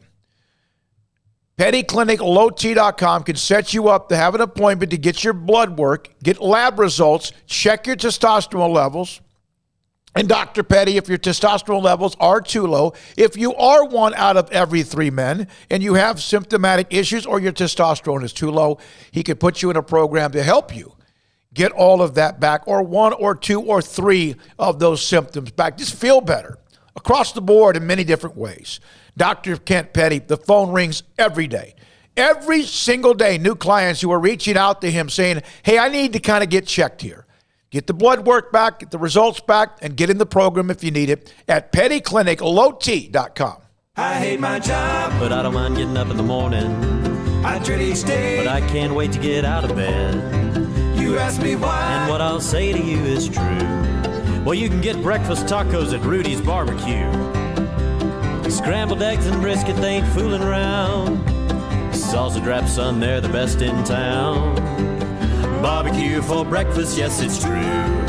Put a smile on your morning at Rudy's Barbecue. Next in line. Escape the mundane with the responsive power and exhilarating agility of a new Cadillac from Richard Carr Cadillac. Smile behind the wheel again in the supercharged sophistication of a CT4 or CT5 sedan, or the sporty and spacious XT4, XT5, or XT6 lineup of SUVs. Starting at only $33,395, the Cadillac of your dreams is waiting now at an affordable price at Richard Carr. Test drive from the expansive selection at Richard Carr Cadillac, or let us bring a test drive to you. Go to richardcarcadillac.com to schedule a test drive today. Boozers is the wedding ring store and more. If you're ready to get engaged or already married and want to upgrade your wife's ring for a special anniversary, Boozers is the place to go. With the largest selection of premier quality diamond engagement rings and wedding rings in Central Texas. They have 7 cases with over 300 styles of rings from top designers like Natalie Kay. Choose from yellow, white, or rose gold, plus beautiful top quality loose diamonds. With an in-house jeweler, they can also custom make anything you want. Bring in a picture or drawing and let Boozers create your one-of-a-kind pendant or ring. They can even use some of your old gold and diamond jewelry to create something new. At Boozers, you'll find a great selection of quality timepieces, and Boozers is the place for expert watch maintenance and repairs too. They specialize in expert Rolex watch repair for fine jewelry, watches, custom work, and more. Go to Boozers on Valley Mills and Lake Air Drive in Waco. Boozers, the wedding ring store and more. Baylor Scott & White, Southwest Sports Medicine and Orthopedics, the team physicians for Baylor Athletics, diagnosing and treating all sports-related injuries, including concussions. These specialists also provide orthopedic services for athletes and non-athletes alike, whether it's knee or shoulder pain, hand or wrist injuries, orthopedic spine care, and even an arthritis and total joint clinic. Trust the doctors Baylor Athletics trusts. Baylor Scott & White, Southwest Sports Medicine and Orthopedics wants to get you back in the game.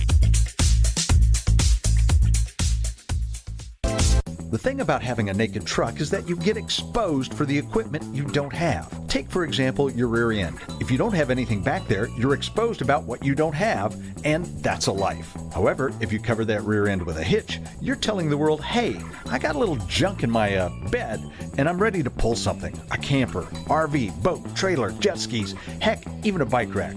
A hitch says, I have a life beyond driving my truck to and from work, and Pickup Outfitters is the place to get a hitch for your truck, SUV, van, even some cars. We sell and install just about any kind of hitch you need. Receiver hitches from light to heavyweight to pull just about anything.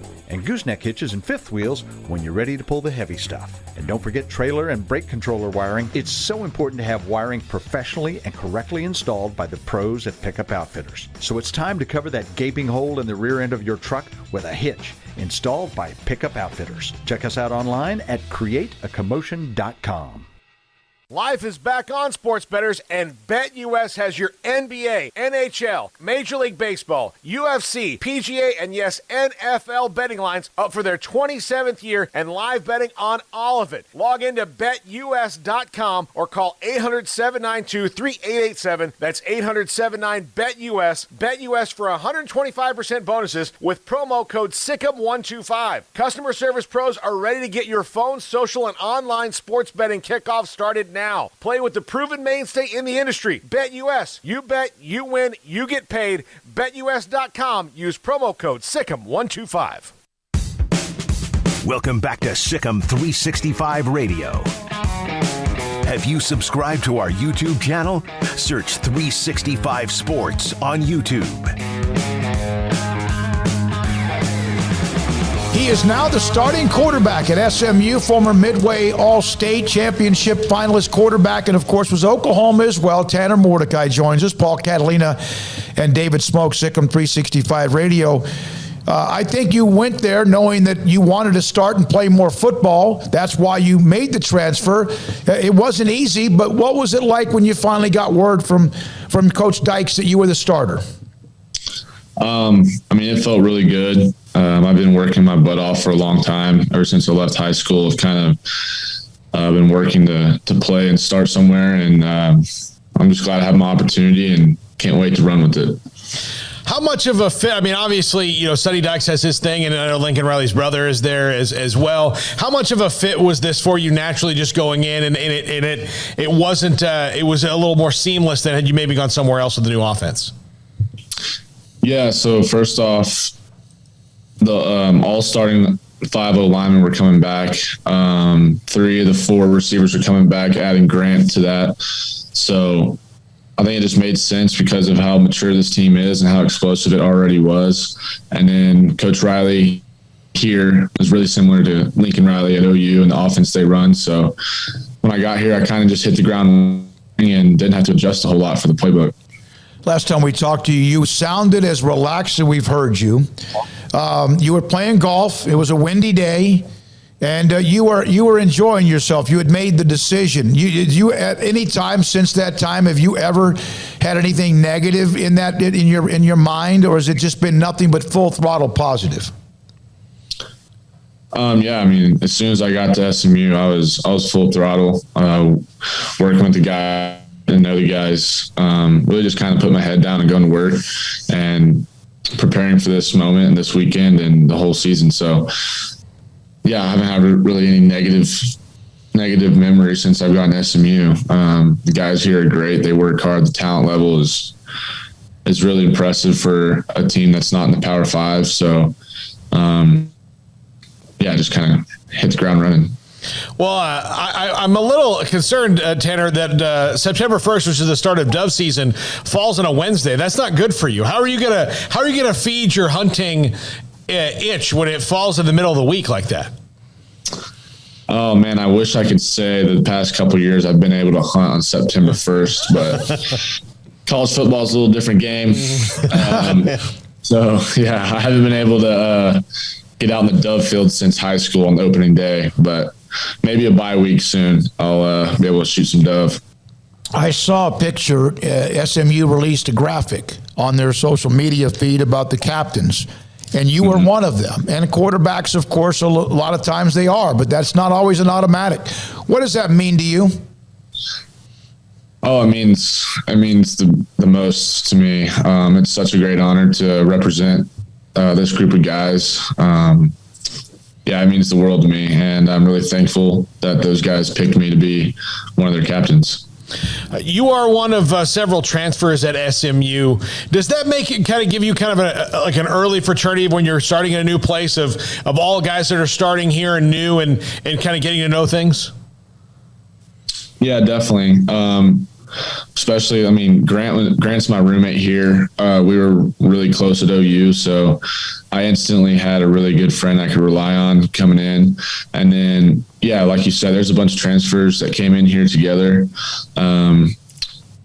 So I guess at first we were kind of a small fraternity, but now that everyone's kind of integrated, I don't really see myself as a transfer, and I don't think the other guys really see themselves as a transfer still either. We're just kind of part of the SMU football program and not where we came from. What have you learned the most under Coach Dykes? Oh man, I think he's a pretty easygoing guy. Something that hasn't been always easy for me is kind of thinking about a negative play too much, and I think Coach Dykes was pretty good about, after a negative play, moving on to the next one and not thinking about it and kind of clearing your mind and really not dwelling on the negative and keep pushing forward. You always been one of the most serious athletes we've known. You're a serious guy. That's your nature. Is it good to have a coach that kind of counterbalances that? Yeah, I think so. I think Coach Dykes can relate to all kinds of guys on our team. In a college football team, you have guys from literally every single walk of life, every background. So I think that's really important in a head coach, that he can relate to every branch. But yeah, that's definitely helpful for me. I wouldn't say I'm the most serious guy, but I'm one of the most competitive guys. So it's hard for me not to be hard on myself since I'm so competitive and want to win so bad. Yeah, and you are very focused. That's another good word, I think, that you mentioned, competitiveness. And at times, machine-like. Do you feel like you're having fun? Do you enjoy playing the game? Oh, absolutely. If I didn't enjoy the game, I would. I don't think I would be here. I think if I was not enjoying the game, I'd probably just stick it out at OU and graduate and be done with it. But the love for the game like kind of pushed me to go somewhere else and start and play and compete. And the love for the game has not left me one bit. And when it does leave me, I will be done playing. Yep. So. You like details. I mean, one of the things I remember about you in high school is you like duck hunting, which is, as hunting goes, one of the harder ones. I mean, you got to lay down in the swamp and, shoot birds that are hard to, you can see them, but it's hard to hit them. It's all that detail. You like challenges. You like hard, don't you? Yeah. I mean, if it's easy, everyone would do it. So as far as football goes, football is not easy, obviously. And that's why there's such small amount of people who can come from high school and go D1 and then D1 to the next level. So, of course, I love the challenge. Tanner, the SMU program has been good under Coach Dykes. Under Dykes, there's no question about it. What will it mean to you that first game, I think Abilene Christian, for you to have, just have a game and show off what you have, and not just about you, but also your team be successful and kind of experience maybe a full game where you are in charge?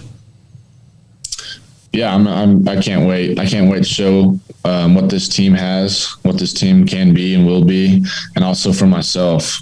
I'm kind of unproven right now, and I cannot wait to prove everybody wrong or right. And this team is really explosive. This team is really powerful, and I don't think a lot of people have a full grasp on that yet. And I think they will pretty soon. You played at a team that's among the elite, and you're now at a team, of course, that's had this good run. But you know what's out there in college football with the constant talk about the haves and have-nots. Is that ever a discussion within the locker room or among teammates at SMU? Are you talking about not being? Yeah, the Power Fives and the Group of Fives, and then all this other discussion about the future where it might be just even more super conferences. Does that ever come up at dinner or anywhere among football players at SMU? I think we talk about what's going on in college football as far as the Big 12, I don't know what that's going to look like because the two main schools from there are not there anymore. And then there's a lot of talks about teams in our conference going to the Big 12 and Pac-12 not being a conference and all that. So, yeah, we definitely talk about it, but I don't think it's something anybody worries about. We really don't. I don't think anybody worries about it too much. More than just being a fan and loving the game. All right, so you mentioned what Coach Dykes has been able to do to help forget a play, bad play, whatever, move on. What about football technique, fundamentals as far as who you are? You've always been able to throw it, sling it. You're a great athlete. You can run as well. Anything in particular you've worked on the most since you arrived there and get ready for the season? One particular thing, I guess, is throwing on the run, throwing like in off-platform throws. Most of the college game is not played right in the pocket. Not every throw is going to be where you have your feet under you perfectly and making a throw where you're expected to throw it before the snap. So working off-platform, working on the run, and making all the throws that are needed is kind of what I've focused on. Hey, we appreciate you. Congratulations. I think, the starter thing, I think a lot of people knew it'd be a tough competition. You impressed it, and it's worked out for you. But the captain thing, I think we got a bigger smile out of you for that, because that's your teammates voting for you. That meant more to you, didn't it? Absolutely. As far as the starting thing goes, I was confident in myself that I would be the starter. But the coaches decide that. And really the relationship with Riley and Coach Dykes I've had is great. And they decided that I was going to be a starter. But like you said, the captain thing is decided on your teammates.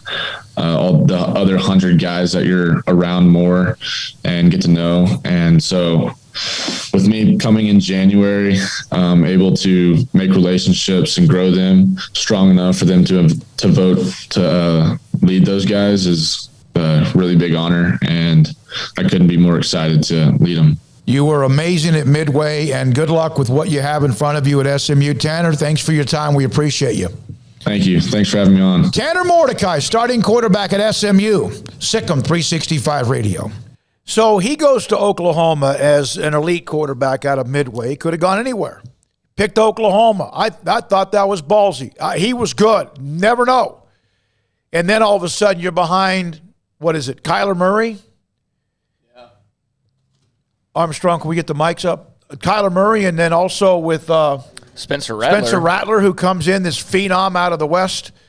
And he just, he gave it, he just could not get over the hump there. And so now he's at SMU and gets a chance to start. Yeah, I mean, like you said, it was kind of a ballsy decision because, he wasn't the most highly rated guy or the 5-star that Lincoln Riley is accustomed to bringing in now. And he did follow a trail of transfer player. Jalen Hurts, I mean, don't forget about him as well. And so, Tanner just got lost in the shuffle with Riley going on this spree of, picking up, transfer quarterbacks that were, you can't blame him. I mean, look at who he brought in. I mean, and it worked, right? So, just unfortunate circumstances. And, when he made that choice, even if Riley wouldn't have, gone and plucked away a couple of guys, even the competition on campus was going to be tough. And he never quite made his move. And, I think you end up where you're supposed to end up. And that's been one of probably the benefits of the transfer portal that doesn't get talked about a lot is guys do maybe start off sometimes at levels they shouldn't quite frankly be at, and they get to, find their place that's a little bit better for their game. And I think SMU's a really good fit for him. I think with that offense with Sonny Dykes,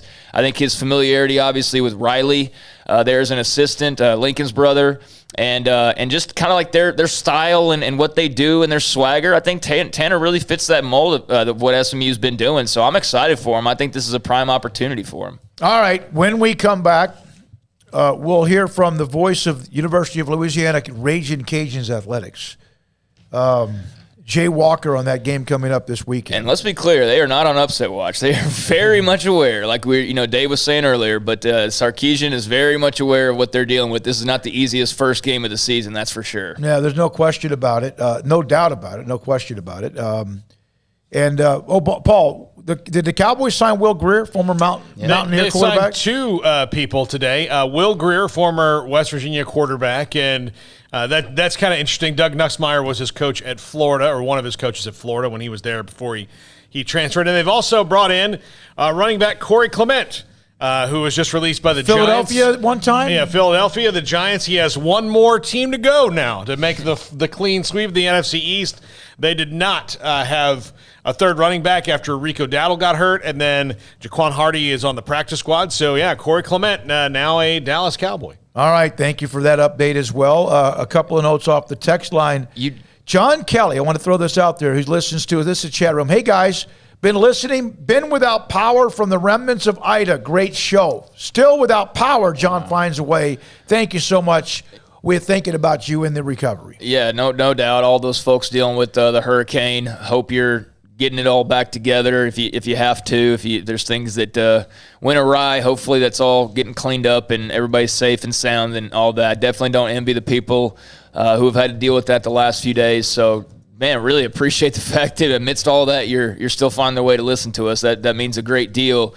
You mentioned a couple Cowboys signees, and I've been intending on putting together a list of Baylor guys in the NFL, but it's like I got to wait for all the dust to settle. Yeah. It's pointless to do it right now when you're on the team yesterday and now you're already off the 53 man. So it's just I'm going to have to wait a little while. But you did pass along the note that William Bradley King, he was cut yesterday by the Washington football team, and now he's going to be on the practice squad. So that's going to be, the safety net for a lot of these guys. That's your hope, is if you got cut from the 53 that you at least still somehow remain with the team. So good for William Bradley King, Arkansas State, Baylor last year. Glad to see that for him. All right, when we come back, Jay Walker, voice of the University of Louisiana Raging Cajuns. Later on, we'll have Jon Machota and discuss Will Grier and what the Cowboys did with Corey Clement as well and how that fits into the puzzle. This is Sikkim 365 Radio, 365 Sports. And that's next. Back in a moment. Waco Custom Marketplace. Brian Bauer, the Bauer family, they have been in the meat business for a long, long time. They had what was a building on the same street, Lake Air Drive, which was Waco Meats. And they were a distribution service for restaurants and those who wanted to come in, but they were mainly a place where you could order a small little shop in front. Man, their product is amazing. Then they built Waco Custom Marketplace, a small town, kind of a nice, homey, country feel. Brand new building, and it has been rocking ever since. They have a butcher, shop, and bakery. Bakery bakes fresh bread every day, kolaches every morning, and then the butcher shop will help customize whatever you need when it comes to pork, poultry, seafood, and beef. And their steaks, I'm telling you, I get my bone-in ribeyes cut about 1.25 inches, 1.5 inches thick. Bacon wrap fillets about this thick. You want it, they'll cut it, and they have all the various levels of the best in USDA beef as well. And they have the hometown grocery store feel in the aisles in the middle. It's not a big, huge place where you get lost, but it's a place that always has people in it because it's good food. And it has also fresh, cold beer and wine in the refrigerator to the right when you walk in the door. It's Waco Custom Marketplace. You going to tailgate soon? That is where people go. That's who they call. And then pick up the tailgate food at 425 Lake Air Drive in Waco. The Labor Day sales event is going on now at Allen Samuels with the new 2021 Ram 1500 Quad Cab Lone Star. Pick out the 1500 Lone Star Quad Crew Cab, which offers style and dependability for any job. Come see this incredible full-size pickup truck today. It's the Labor Day sales event going on now at Allen Samuels, 201 West Loop 340 in Waco. Come by. Let's be friends. See dealer for details. All offers have credit requirements.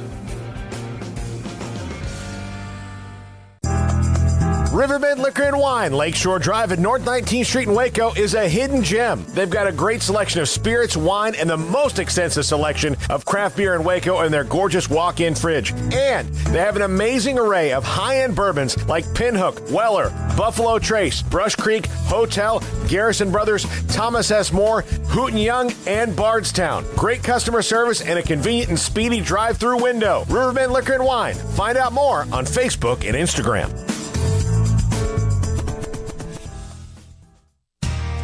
How did Edward Jones become one of the biggest financial service companies in the world? By not acting that way. Financial strategies, one-on-one advice, it's a big difference. And that's why Brad Wilson, your Edward Jones financial advisor, makes sense of investing. Experience the difference for yourself. Brad Wilson, 250 Sharon Drive in Woodway, 254-776-4337. Edward Jones, member SIPC. Boots add protection. Good boots help you climb better and move forward faster. And when your son or daughter steps into the boots of a U.S. Army officer, they also learn how to lead. In these boots, they'll gain more confidence with expert training in one of more than 150 occupational specialties. In these boots, they'll stand a little taller and lead a team with diverse backgrounds and areas of expertise to successfully accomplish whatever challenge comes next. In these boots, they'll earn respect with valuable experience from day one that will give them solid footing for success into the future. Highly qualified candidates who earn a spot on our team can receive comprehensive health care coverage, college tuition assistance, and a bonus of up to $40,000. See all the things your son or daughter can achieve in our boots at GoArmy.com. U.S. Army Waco Recruiting Company, 254-598-8131 or 254-776-1543.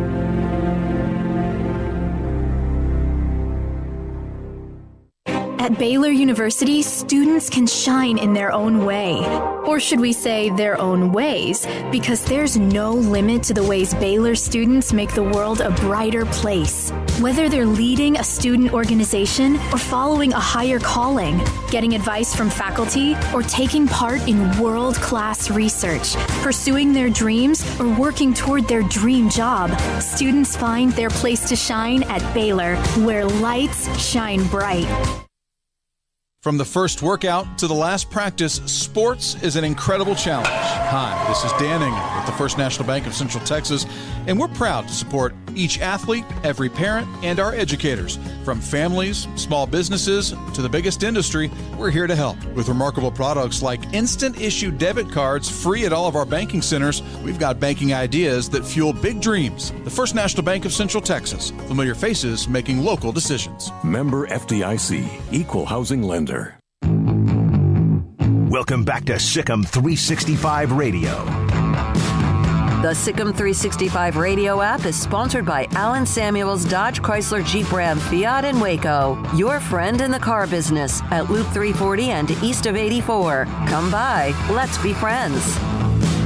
Some intriguing games this first full weekend of the college football season. A lot of focus, of course, Clemson, Georgia, Notre Dame, Florida State, Alabama, Miami, among others.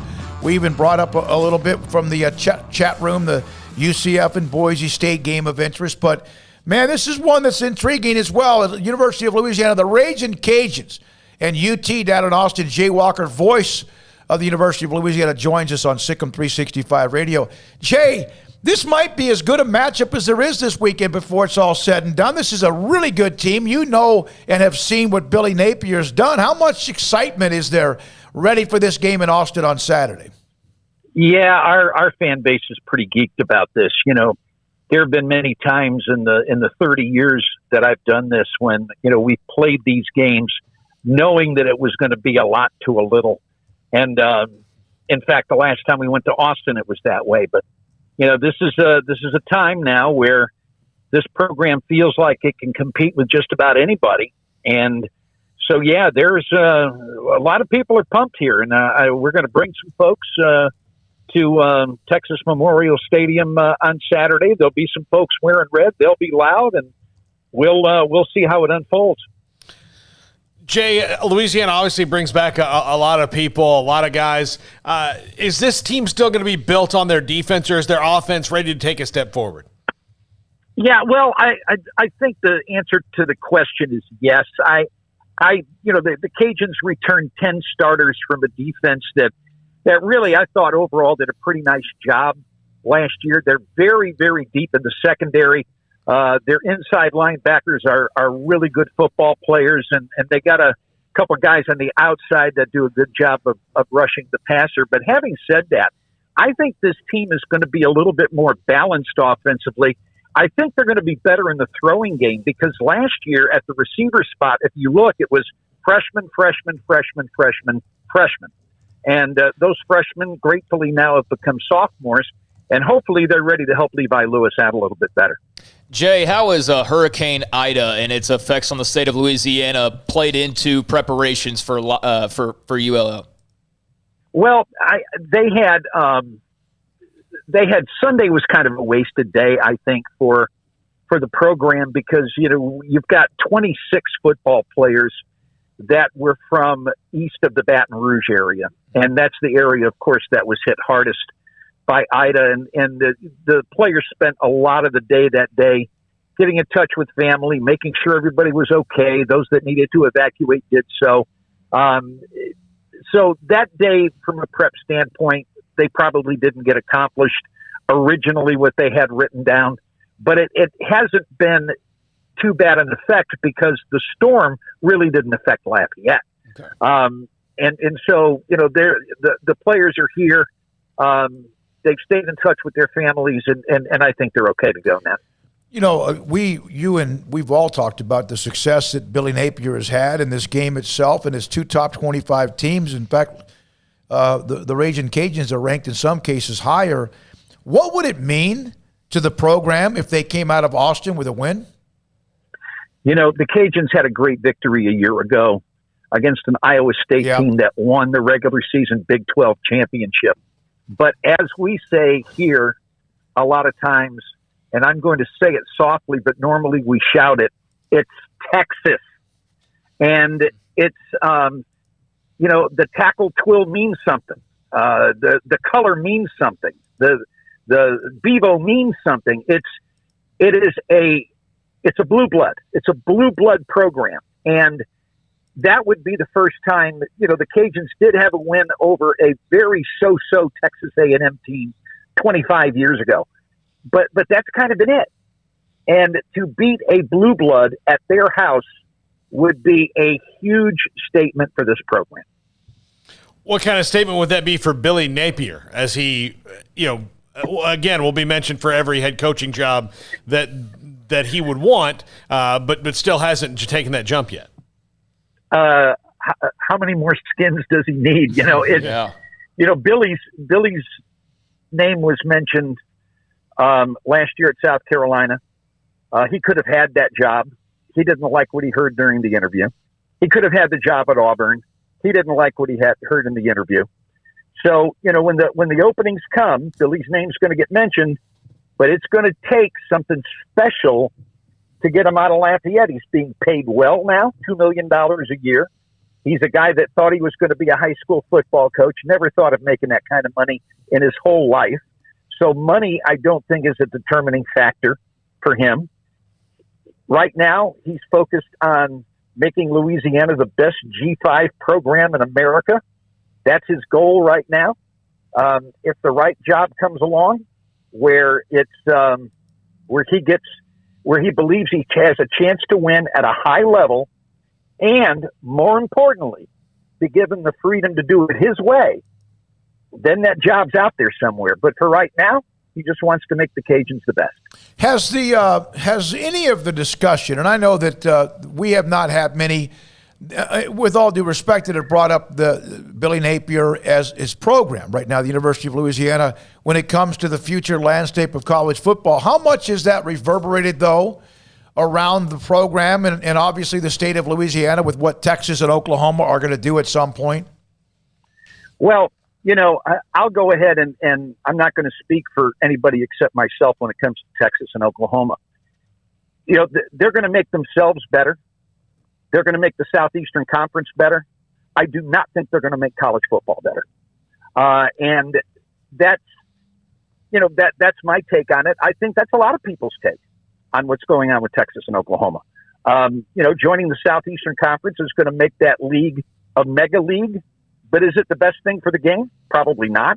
But the best thing for them. And, if I was Texas and Oklahoma, that's all I'd be worried about. You may have summed it up. We've been on the air. Our YouTube listeners and watchers, viewers have exploded since that day happened. College football fans around the country. You may have said it better than anybody. And I'm talking about we've had some great feedback. It makes Texas and Oklahoma better. It makes the SEC better, yeah. But whether or not it's good for college football, and that's the debate, not that some teams care. But, yeah, I mean, as a traditionalist, I'm 62 years old. It makes me a little nervous about where we're going to be overall and what teams or games matter. I hope it doesn't get away from what is the great atmosphere and history and the tradition of college football. But I think we're going that way, Jay. I think you're right. Yeah, I think so. And even though you're a young whippersnapper in comparison to me, I'll tell you, one of the things that I think is going to happen here, before this announcement was made, we were all fired up about going to 12 teams for the football playoff. I'm not going to say that this move kills it, but it certainly does a Tanya Harding, Nancy Kerrigan to it. And I think that's going to be put on the back burner now. Everybody's going to want to see what happens here with this move before college football revisits that 12-team playoff again. Well, how about this, Jay? We're at Big 12 Media Days, and the commissioner who's on that college football playoff expansion committee, named Bob Bowlesby, he's sitting at our desk, our chair, our table, during Big 12 Media Days and said the exact same thing. The opposite, of course, is that he thought it would end any problems about realignment and any kind of all that. And guess what? He was on the committee, and he runs one of the conferences that right now is struggling to try to help make sure they survive. It's crazy how that happened, because I think most people thought of it that way as well. Hey, thanks for your time. You do a great job, Jay. Thanks for being a part of the show. Enjoy Saturday, and who knows? Ought to be a heck of a game. It should be. I appreciate you having me on. When you see my old buddy Ron Roberts, tell him I said hello. All right, we will. Yeah, exactly. In fact, when we had Ron Roberts was hired by Baylor, Jay Walker was one of our guests on the show. Pash was as well. Thank you, Jay Walker, voice of the University of Louisiana, Ragin' Cajuns. So I haven't, that was good stuff there. I haven't looked at, there's so many different websites that have spreads. I know BetUS obviously is somebody that we look towards. But this is like a closer spread. I mean, people know Louisiana's the real deal, man. This isn't like your typical opener of, powerhouse versus directional school 21-point spread or, something crazy like that. I mean, it's like a touchdown spread on this this game. It's 8.5, which means if you that's not a bad number for an upset. I mean, right there. I mean, that's not a hard thing to get. If Louisiana's defense is really as good as people think it's going to be, I think that could be a big deal. I love their quarterback too. Yeah. I'm not saying he's a All-American or whatever. He's a lefty. He's very exciting. He threw 19 touchdowns, ran for 5. It's not like he put up huge numbers, but he seems to be kind of a hard guy to gather. But by the way, this Winsipedia site it's great. All right, did you know that Texas is 0-1 all-time against Harvard? No. I'm sure that game was played back in the 20s because it doesn't have you can't click on it. It's not one of the ones that's clickable. Because Harvard's not a D1 school, I guess. So also 0-1 against Kirksville Osteopath in Missouri. Them forever. Legit never heard of that school in my entire life. Yeah. Also 1-1 all time against Transylvania in Kentucky. Transylvania. Yeah, that would wonder if they got bitten in the neck. Yeah. They played 11 games against Haskell Indian Nations, which I'm sure is on the very early probability. Like some of these, they used to play Air Force teams or military bases. Smokey, you were very familiar with Randolph Field. Yep. 1-1. Yeah. The mighty Randolph Field, great Air Force base in San Antonio, never lost to the University of Texas when they played them in football. Yeah, that is cool to kind of look back. It's the way college football was. We're going so far away from that. We're going so far in the other direction of that, where it's more about like, hey, let's get a top 25 matchup every week. But yeah, I mean, it's cool to look at the history and all the small schools that used to exist and actually, move around in the same circles as a UT or whatever. It's really neat. Could you imagine going to play a team from a military base now? Not a team from a military school, like actual, active duty soldiers. Yeah, that'd be. I mean, that to me is that'd be pretty wild. I'll tell you this, and remember Robert Reed, who played for the Houston Rockets and played, I think, with a few other teams. He's from St. Mary's University. Randolph Air Force Base, where I went to high school my senior year. You go to the hangars, you go to the indoor hangars where they play pickup basketball, right there near the flight line, and Robert Reed and other NBA players would be in there having pickup games.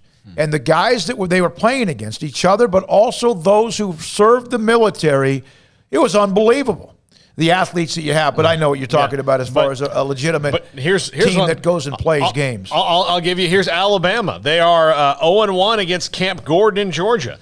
They're 0-1 against Georgia Navy pre-flight. They're 0-1 against Carlisle Indian School, which that's where it's Jim Thorpe there. Yeah. So, it's... that's a great website to be able to look at stuff, and they actually have, the featured matchups and whatnot, and just of interest... Georgia Clemson this weekend. Georgia leads that series all time, 42-18-4. Bama and Miami. Bama leads that series 14-3. You've got let's see here, Iowa Indiana. Iowa leads that series 45-28-4. But the one that made me even start talking about this is the fact that Wisconsin could tie Penn State in their all-time series. They played 19 times. Penn State's won 10. Wisconsin 9. No ties. So if Wisconsin's able to knock off the Nittany Lions, they would be 10-10 against each other all time. And not a big deal, of course, but I just find that kind of stuff interesting. That's good stuff. Winsipedia is awesome. We're getting ready to go into the segment with Jay Walker. I said, I wonder how many times they played, and boom, both of you guys went on Winsipedia, found that answer quickly. All right, when we come back, Jon Machota, theathletic.com, will turn the page for a second on college football and discuss the NFL. Earlier today, we told you one of the local stories is that the Connolly and La Vega high school football game, longtime rivals. Hell of a game last year. La Vega, of course, has been to 3 state championships, really 4 in the last, 15 years, and won 2 of the last 3 or 4 since 2015. That game's been canceled because of COVID. La Vega now will play Bishop Dunn High School, a private school up in the Dallas and Fort Worth area, Friday night. Connolly will not play this week. This is Sick on 365 Radio and 365 Sports on YouTube. Riverbend Liquor and Wine, Lakeshore Drive, North 19th Street in Waco, a hidden gem. And look, before I get into talking about all the great stuff they have there, including their high-end bourbons and great craft beer, they are hiring right now. So if you're looking to work for a great place and a great boss, Steve Chapman and Debbie Chapman, the Chapmans are fantastic people, and you'll love working for them. They have great customer service, and they do that because they hire great employees, and they treat their people right. So if you're looking for a job, Riverbend Liquor and Wine is hiring right now. They've got a great selection of spirits and wine and craft beer to beat the band in that great walk-in fridge there. But they also have high-end bourbons, Pinhook, Weller, Buffalo Trace, Brush Creek, Hotel, Garrison Brothers, Thomas S. Moore, Hooten Young, and Bardstown. Again, great customer service and a drive-through window that is like a NASCAR pit stop. It's so fast. Riverbend Liquor and Wine. Find out more on Facebook and Instagram. It's time for some high school football. Berg Colgan Ford proudly celebrates the Panthers, Cadets, Lions, and all the Central Texas football teams as they march their way through the season and down the field. Hi, I'm Mark Stewart with Berg Colgan Ford. We'd love to show you our Broncos, Raptors, and Mustangs. These vehicles are winners with their sporty options and designs. Nominate who you think deserves the Built Ford Tough Player of the Week at FordPlayerOfTheWeek.com. Visit us anytime at BKFord.com, making buying your next Ford simple at BK Ford. Don Humidor, your home with a 48-foot walk-in humidor with the elite cigar brands from around the world, including the #1 cigar of the year, Aging Room Cuatro Nicaragua. Plus, they have the great brands like Macanudo and Artur Fuente, Rocky Patel, Aston, and so much more. CBD, great for sore muscles, aches and pains, sleep, Vita Dreams, and anxiety, mild depression, general health and wellness. Their staff very knowledgeable on the subject. If anyone is curious about CBD, ask Carol and Ashley. Don Humidor in the Townwood Shopping Center off Valley Mills in Waco. Born in Waco, Brotherwell Brewing exists to serve the Central Texas community with locally crafted beer of the highest quality. They want to bring Central Texas closer to the brewing experience so everyone can enjoy well-made beer as much as they do. For 2.5 years, they've been bringing high-quality beer to Central Texas at their location on Bridge Street in East Waco. Brotherwell Brewing believes in community and bringing people together to enjoy products made in their community. So for your game day, whether it's a tailgate or at home, stop by Brotherwell Brewing for high-quality craft beer made right here in Central Texas, 400 East Bridge Street, and check them out online at brotherwell.com. At Ideal MRI, we feel blessed to be a part of the Waco community. We're a small family business right here in Central Texas, and our goal is to bring down the cost of healthcare while maintaining high quality. At times like this, the cost of healthcare has never been more important, and unfortunately, significant illnesses and injuries still occur. That's why Ideal MRI is open and here to serve you through the difficult time. We offer premium MRIs just like a hospital with state-of-the-art technology and specialists, but you'll pay less. Sometimes thousands of dollars less, whether you're using insurance or not. At Ideal MRI, we accept most insurance and there are no hidden costs, even offering financing if that's needed. Everything included in the price, and you'll not get something as a surprise in the mail later on. If you need an MRI, ask your doctor about Ideal MRI. They'll know. You can schedule an appointment safely from home online in minutes at idealmri.com or give us a call, 833-IDEAL-MRI, idealmri.com. Hey, this is Bryce Petty, former starting quarterback and two-time Big 12 champion, and I know firsthand the importance of being in top shape both on and off the field. So listen up, men. If you're feeling beat down day in and day out and looking for that high-performance edge that separates the men from the boys, then look no further than the Petty Clinic Low T in Waco. Petty Clinic is a comprehensive men's healthcare clinic with an atmosphere catering to men. Board-certified Dr. Kent Petty has a special interest in offering the highest quality medical care to men of all ages. Some of the services offered include screening and treatment for low testosterone or thyroid, infertility, high blood pressure, diabetes, high cholesterol, sleep apnea, while offering comprehensive wellness exams and complete men's health lab panels. High performance men, remember, it's not just a Petty thing. This is Bryce Petty, encouraging you to reach out and Google search Petty Clinic Low T or go to pettycliniclowt.com and get your complimentary lab screening today.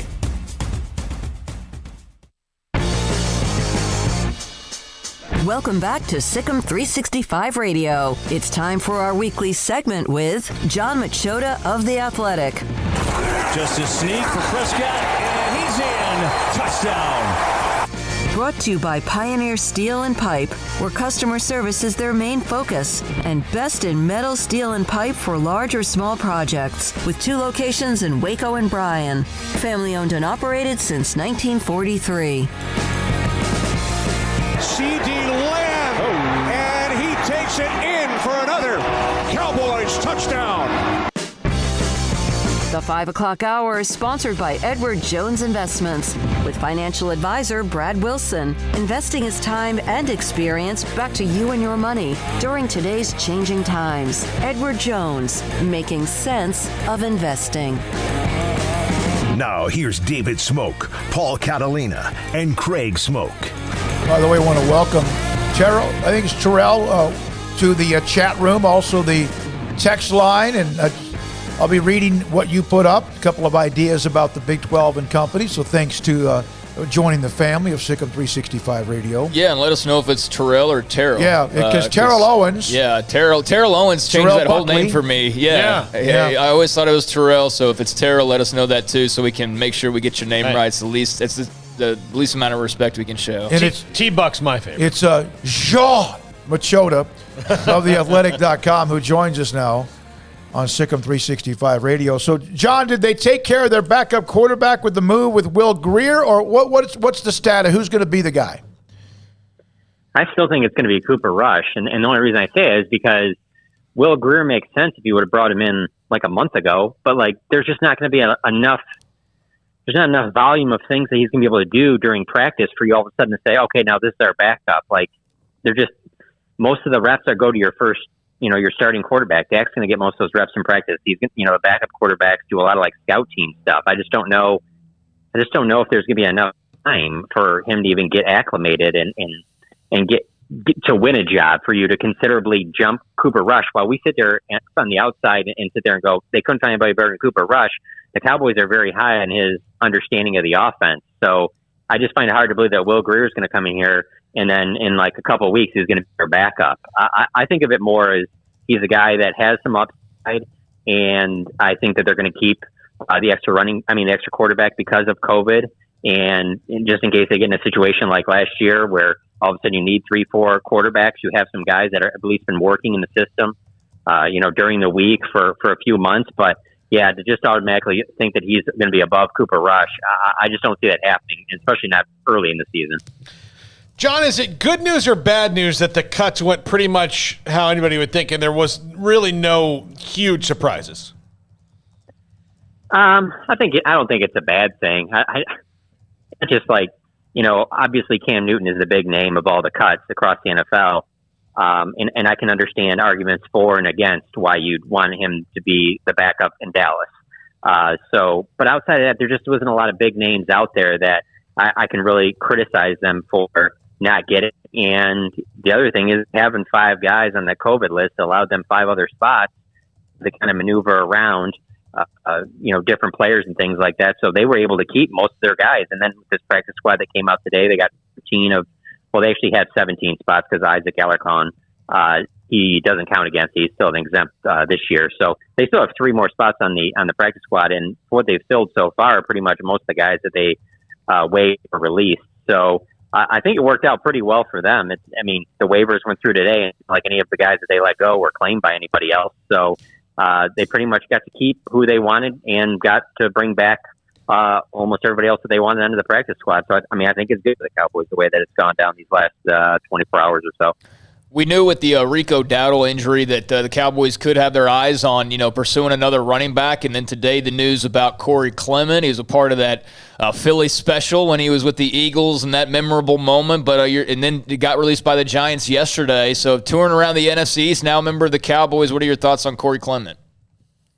Yeah, whoever they were going to bring in as that third running back, it was going to be all about special teams. Corey Clement, obviously, he was big in that Super Bowl for them in 2017, but he's been mainly, especially last year, he was mainly a special teams guy. I think it was 61% of their special teams snaps he was involved in, and that's really what they need. That's what Rico Dowdle was going to do for this team. That's what Rico Dowdle did last year. And so, I don't think anybody should be thinking that all of a sudden they added this guy and he's going to be taking snaps away from, Ezekiel Elliott or Tony Pollard or anything like that. They just wanted a veteran guy that could help on special teams immediately, and I think that Corey Clement brings. So, and it's not going to cost you much. So, I don't think that there's any big surprise there. If Rico Dowdle stays healthy, though, he's that guy. It was interesting that, especially you watch Hard Knocks yesterday, they were giving Jaquan Hardy every opportunity to win that job. And he's back on the practice squad now, but you could tell that after what they saw in those 4 preseason games, that they needed somebody more veteran-like. And so if Corey Clement's healthy and everything works out, then that should be a pretty good number 3 back to help on special teams. You know, it seemed like, and John, I got to admit, me breaking down rosters, that's what you do. Paul does that. I don't that much. There was a time when I would have everybody that was a part of the possibility of making the team all just all everywhere. But I didn't. But I do know this. It seemed like this team just kind of fell into place as far as the original 53, despite the changes already or the ones coming. Do you feel that way as well? I do. And I think one of the keys in that is that, yeah, they got to keep most of their guys, but then also that the most of them are healthy. They didn't really suffer too many injuries, and that was the goal all along. You know, that you could very easily be looking at a situation where you have 3 or 4 Neville Gallimore situations right now, and they don't. You know, they have Neville Gallimore that's probably going to start the season missing the first, month. Kelvin Joseph with the groin injury he suffered in that last preseason game. He might miss the first, few games, but outside of that, they're going into this week 1 pretty healthy from top to bottom, and I think that's the thing that they got to be most excited about, because if you're healthy, it really doesn't matter what happened yesterday or today, because that's just churning the bottom of your roster. The only time that really matters is when all of a sudden you got to keep guys because you need them for depth, because a bunch of guys have gotten hurt and things like that, and you have to go scour other rosters to bring in some veterans. For the most part, they were able to keep everybody intact, and it looks like they're in pretty good shape going into week 1. John,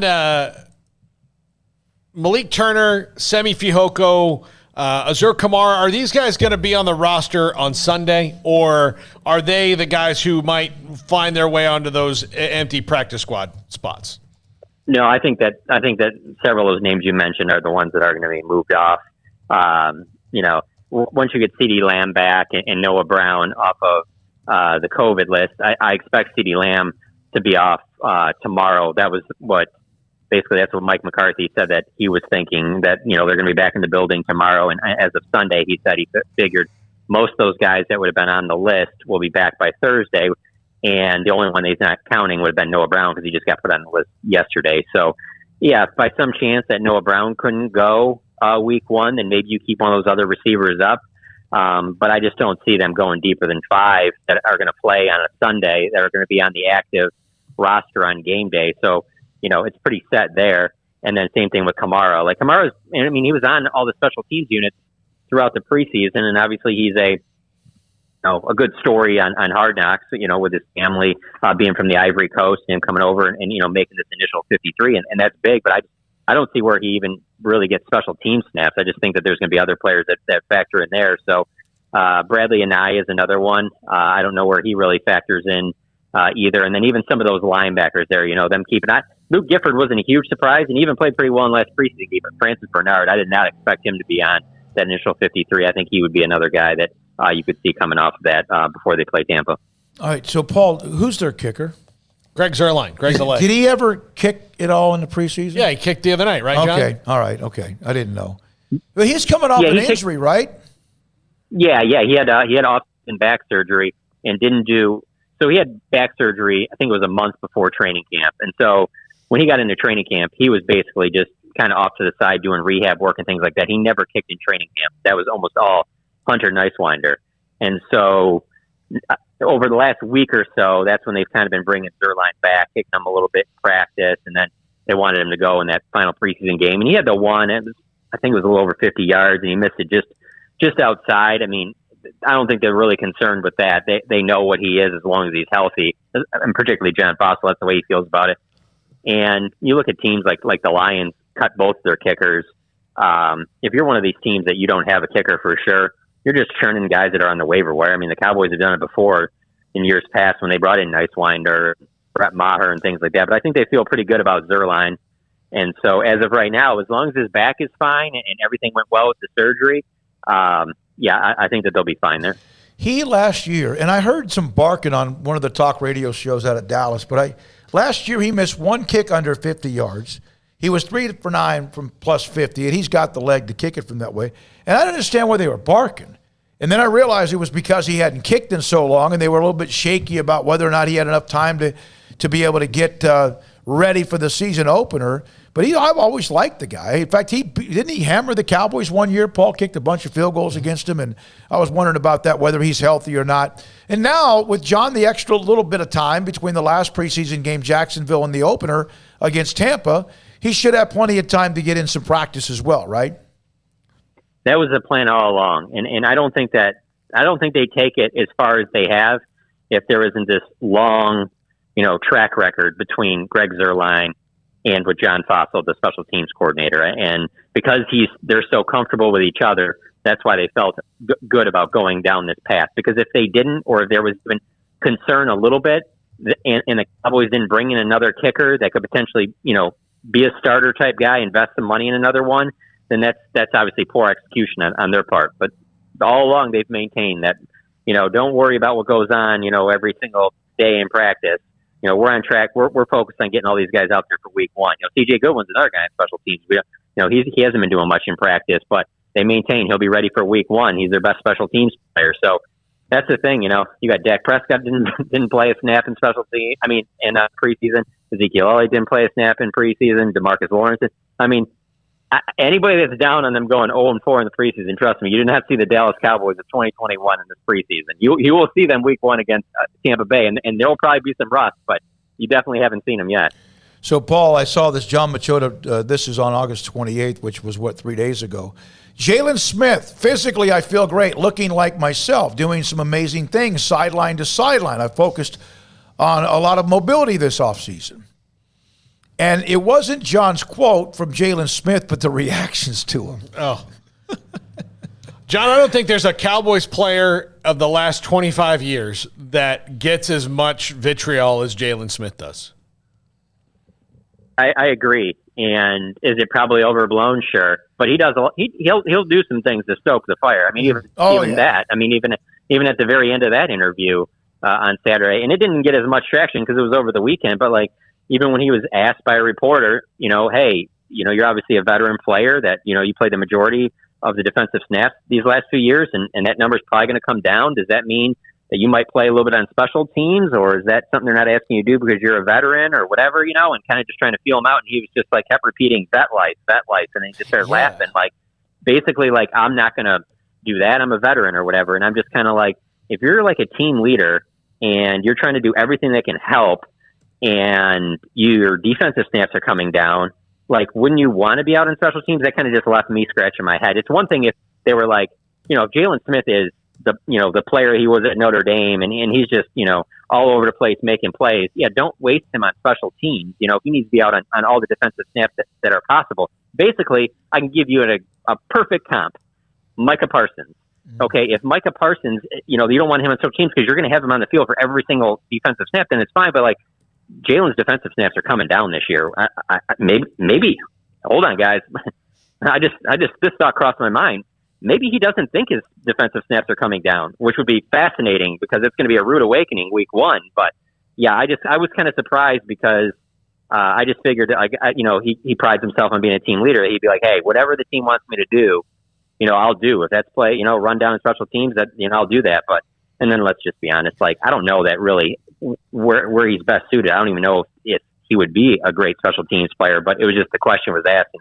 Didn't seem like he was very interested in even that idea.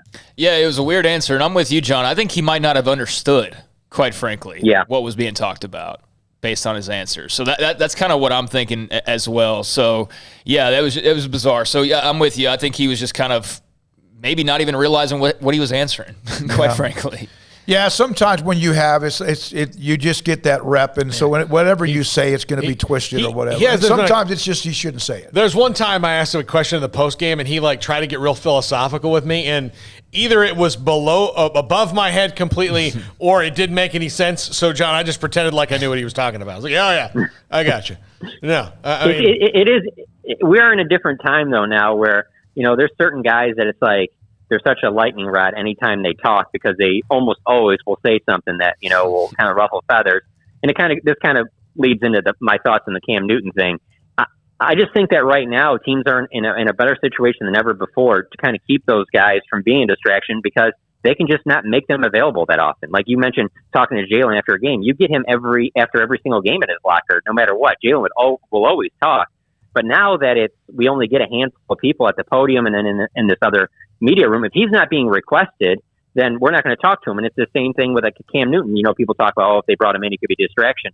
Why? Like, unless he's doing stuff on social media and then complaining like that or doing things behind the scenes to undermine like Dak's success, which it just doesn't seem like he would do. One of the biggest distractions for these backup quarterbacks, whether it was back in the day when people complained about the idea of Tim Tebow as a backup or Colin Kaepernick on a team, is that, then people would go up to them all the time and be asking all these questions about their own things or what are going on, and they would talk about them all the time, and it would be distraction in the locker room, and they're a backup quarterback. Well, that won't be a case now because they just won't make those backup quarterbacks available. So, if let's say the Cowboys were to sign Cam Newton, it really wouldn't matter how he dresses at a press conference because he wouldn't be at the press conference. He wouldn't be available. We would never even get a chance to talk to him. So, if you are going to bring in somebody like that, I feel like now is as good a time as ever.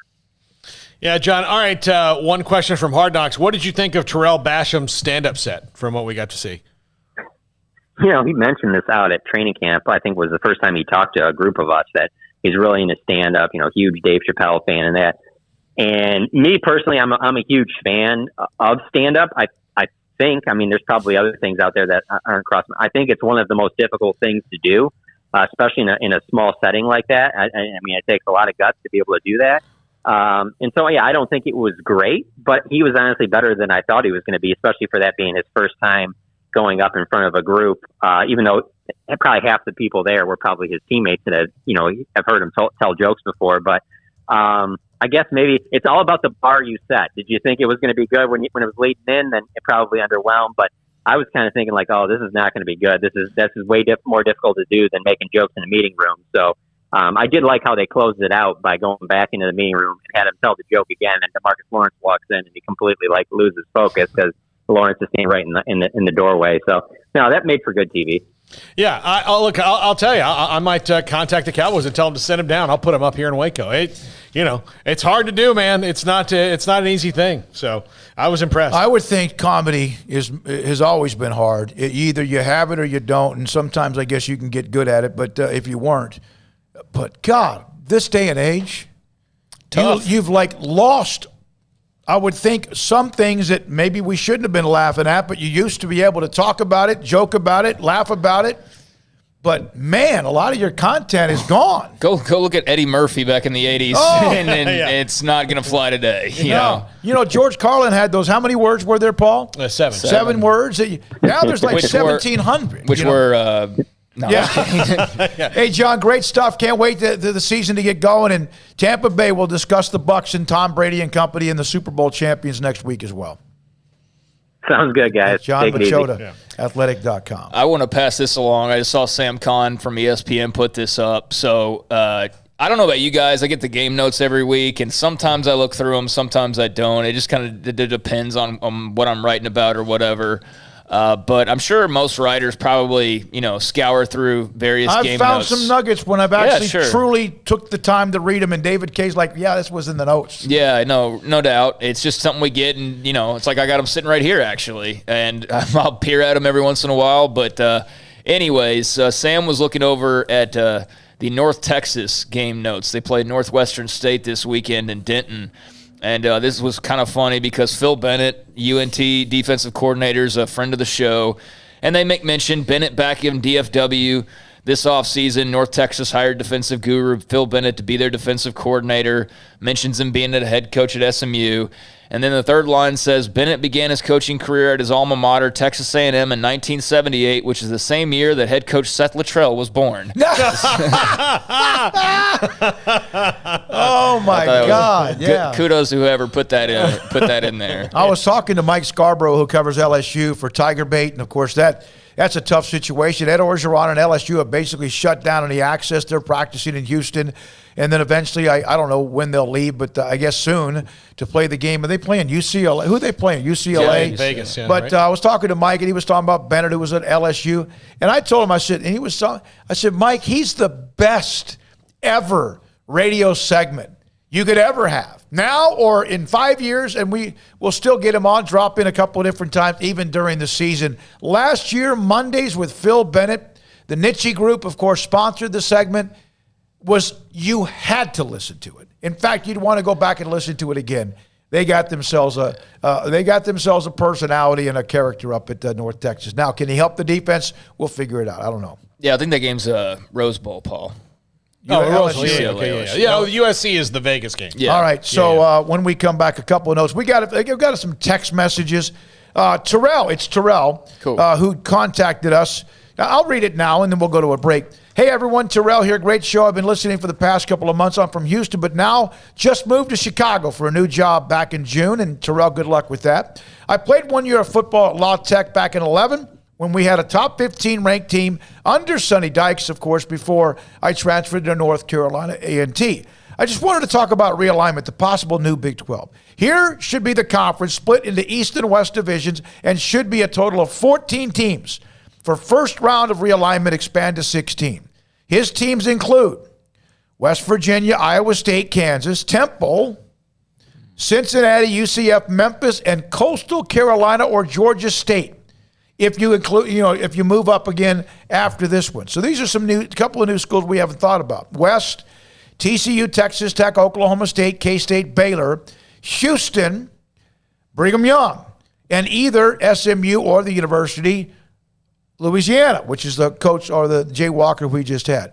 Schools that I believe should be chosen with the first wave of invites were the ones I mentioned. Then he had those on the bubble the next round. I don't know if that's going to happen, but Terrell, we've talked about some of them. There's a couple in there we had not mentioned, but we appreciate your summary, insight, and your feedback. Yeah, I do think that a couple of those schools mentioned, like Louisiana, for example, I don't think they have really any shot. I think that they're perfectly probably content where they are. I don't think that they're, that's the thing too, is some of these schools, I don't think they'd want to move up. You know what I mean? Because the commitment that it takes, the money that it takes to compete, just not everybody can do that. Even if you got an invite, you can't necessarily make that work financially. So, that certainly comes into play. I'm not sure of all the schools you mentioned of what their statuses are, but definitely a few in there that I just don't think are on that level. And I think Louisiana is one of those that's not at that level yet. Who knows? Billy Napier stays there for the next 20 years and continues doing what he's doing, then,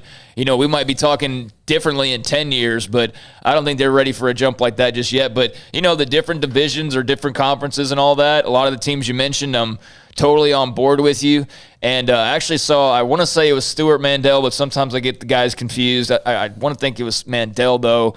But he had, I guess somebody made note to him, or it dawned on him that he had written an article a couple of years back on the Big 12, and it might have been a mailbag or something. But he basically made the case for UCF 3 years ago and why the Big 12 should go after them, and also made mention in the article, about contracts that were coming up at the time. And it was if Texas and Oklahoma ever get a wandering eye, then the Big 12 should blah, blah, blah. And this is 3 years ago. Yeah. He's talking about UCF and the possibility of Texas and OU having, eyes looking elsewhere. So just interesting to see that dug back up. But it only reiterates to me that, UCF to me has to be in the new collection of schools. However many you go, even if it's two, I think they got to be one of the two. They do. And look, they have proven their value on a national stage, I think, as far as TV goes with the last couple of years. And when you're talking about an alumni base that's spread all over the place, and streaming is what is going to matter too in this. It's not, after the good matchups, which you can't just create out of thin air. Those have to be built over years. And the tradition-rich matchups, which are going to be harder for the Big 12 to figure out. But after that, you need to find schools that have massive alumni bases, because you've got a lot of smaller schools, including Oklahoma State. Yeah. Oklahoma State's not a big, gigantic, massive school. Oklahoma's not a big state. Kansas is not a big state. Iowa's not a big state. Yeah. Those are the states outside of Texas that are in the Big 12 now. West Virginia is not a big state. So you need massive, massive alumni to make it worth your while. And that's what BYU brings. That's what UCF brings. The last time I looked at UCF's enrollment, which is, I haven't done it today. I could do it right now, but they were well over, when you count everything. they're approaching 100,000 people. Like it's ridiculous. So yeah, I think they're a very attractive candidate, and it was interesting just to see them getting that love. And now look what they've done. 3 more years later, I think they're only a newer and shinier and even better toy than they were probably viewed as back then. So yeah, I just thought that was interesting. He brought that up, and just to look fast forward 3 years later, and like so much of that has actually come true. And I'm sure at the time people were reading that just rolling their eyes like, yeah, whatever. But man, you look up and hey, it was pretty much dead on. All right, this is from Gregory Krug on the chat room. Serious question. I assume that the Rice Owls have a 0% chance of ever getting a Big 12 invite. I only ask because I never hear them at all. It's another school. It's in a major city that, we went, Baylor played Rice. What was it, just two or 3 years ago? Went down to Rice Stadium. It's a massive stadium. Got all they wanted, too. Yeah. And Rice gave them hell. That was angry Charlie Brewer. Was that the one where, okay, I'm trying to remember what that game. Was that when, like, the scandal was like really at its fever pitch? No. That was the Sean Oakman. Yeah, that's showed what I up was at the thinking game. of. That was in 16. Okay. No, this one was just a couple of years ago. It might have been the year they went 7-6. I mean, yeah. Rice scared the hell out of them. And I think that was in 19, right? Might have been the year they went to the Sugar Bowl. Because Charlie Brewer was pissed in that post game. It was angry Charlie Brewer. He was. There's nothing better than angry Charlie Brewer. As verbal as you get emotion from him, right? 21-13 in 2019. Yeah, that was it. Yeah, he was. But again, it's just they battle up. I respect the hell out of that school. We know how great they are academically, but they just don't have any fans. They don't have any. They don't have any juice. They don't have attendance. They don't have. I don't know what like all their facility statuses are, but I can't imagine that. Look, I can tell you that the bathroom that we went in has not been updated since the stadium was built. So I doubt the doorknob was the same. I doubt they have like a sexy indoor or a lot of the toys and bells and whistles. No, incredible academic edition. That's what Rice would be, but that's pretty much it. And although academics does play a role in this, they just don't toe-to-toe match up or bring anything really outside of academics. If you're going to go for the city of Houston, you're going for Houston. Let's put it that way. And you're not looking for 2 schools in the city of Houston. So pretty simple there for the Big 12. All right, we got a break. We'll do that. Come back. Again, the chat room Elliot joined in. Go Owls. Hey, shout out to Rice. Yeah, absolutely. Hey, I'd love to have a degree from there. So when we come back, we'll also have Paul's Top 5, but we have a segment to go. And we'll get to that. We'll also get back to the chat room and the text line, 254-339-1122. I got to tell you this. We love the feedback. And there's something, we can't get to it all.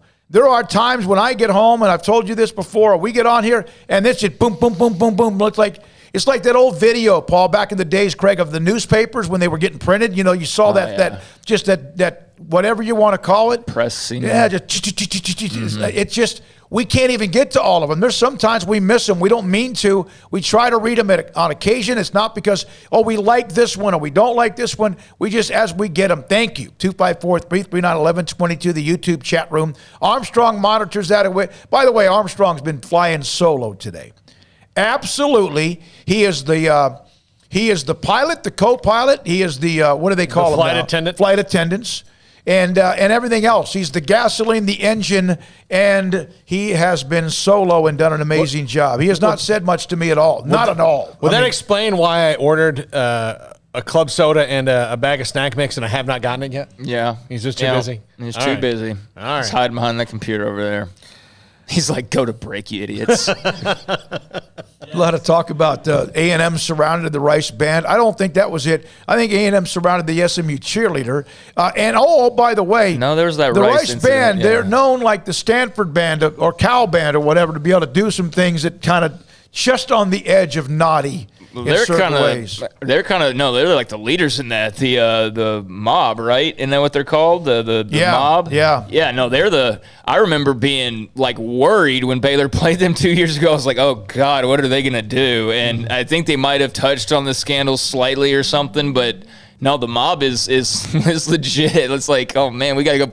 Like, that's the only thing you worry about when you go play Rice is just, what's the mob going to do? What embarrassing thing about our history are they going to totally expose in front of everybody? But Bayou Bull, the mob has been trolling forever. Oh, man. They're like, Miles Thurman, they're banned from College Station. Yeah, they are trolls. Yeah, absolutely. Hey, my dad, when he was in college in 1961, they went down to Rice and the band had a flag that they were running out that was like, making fun of A&M somehow.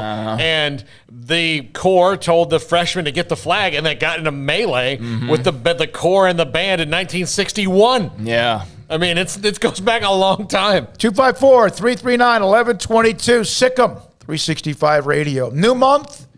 Allen Samuels, Dodge, Chrysler, Jeep, Ram, Fiat. The Labor Day sales event is going on right now. The 2021 Ram 1500 Quad Cab Lone Star.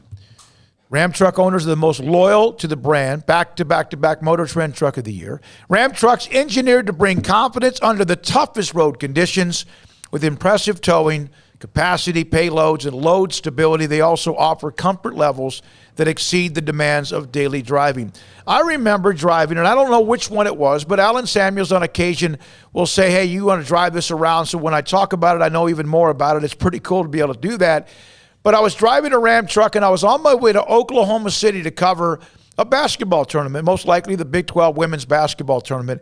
And on the way up there, and this is off script, but on the way up there, it was horrible weather. And, of course, at Oklahoma, man, you could have a tornado pop out of most anywhere. It was bad. Like, everybody was underneath the bridges or stopping at the truck stops. I kept going. I was driving a big Ram truck, and it never, ever even sniffed any kind of, problem.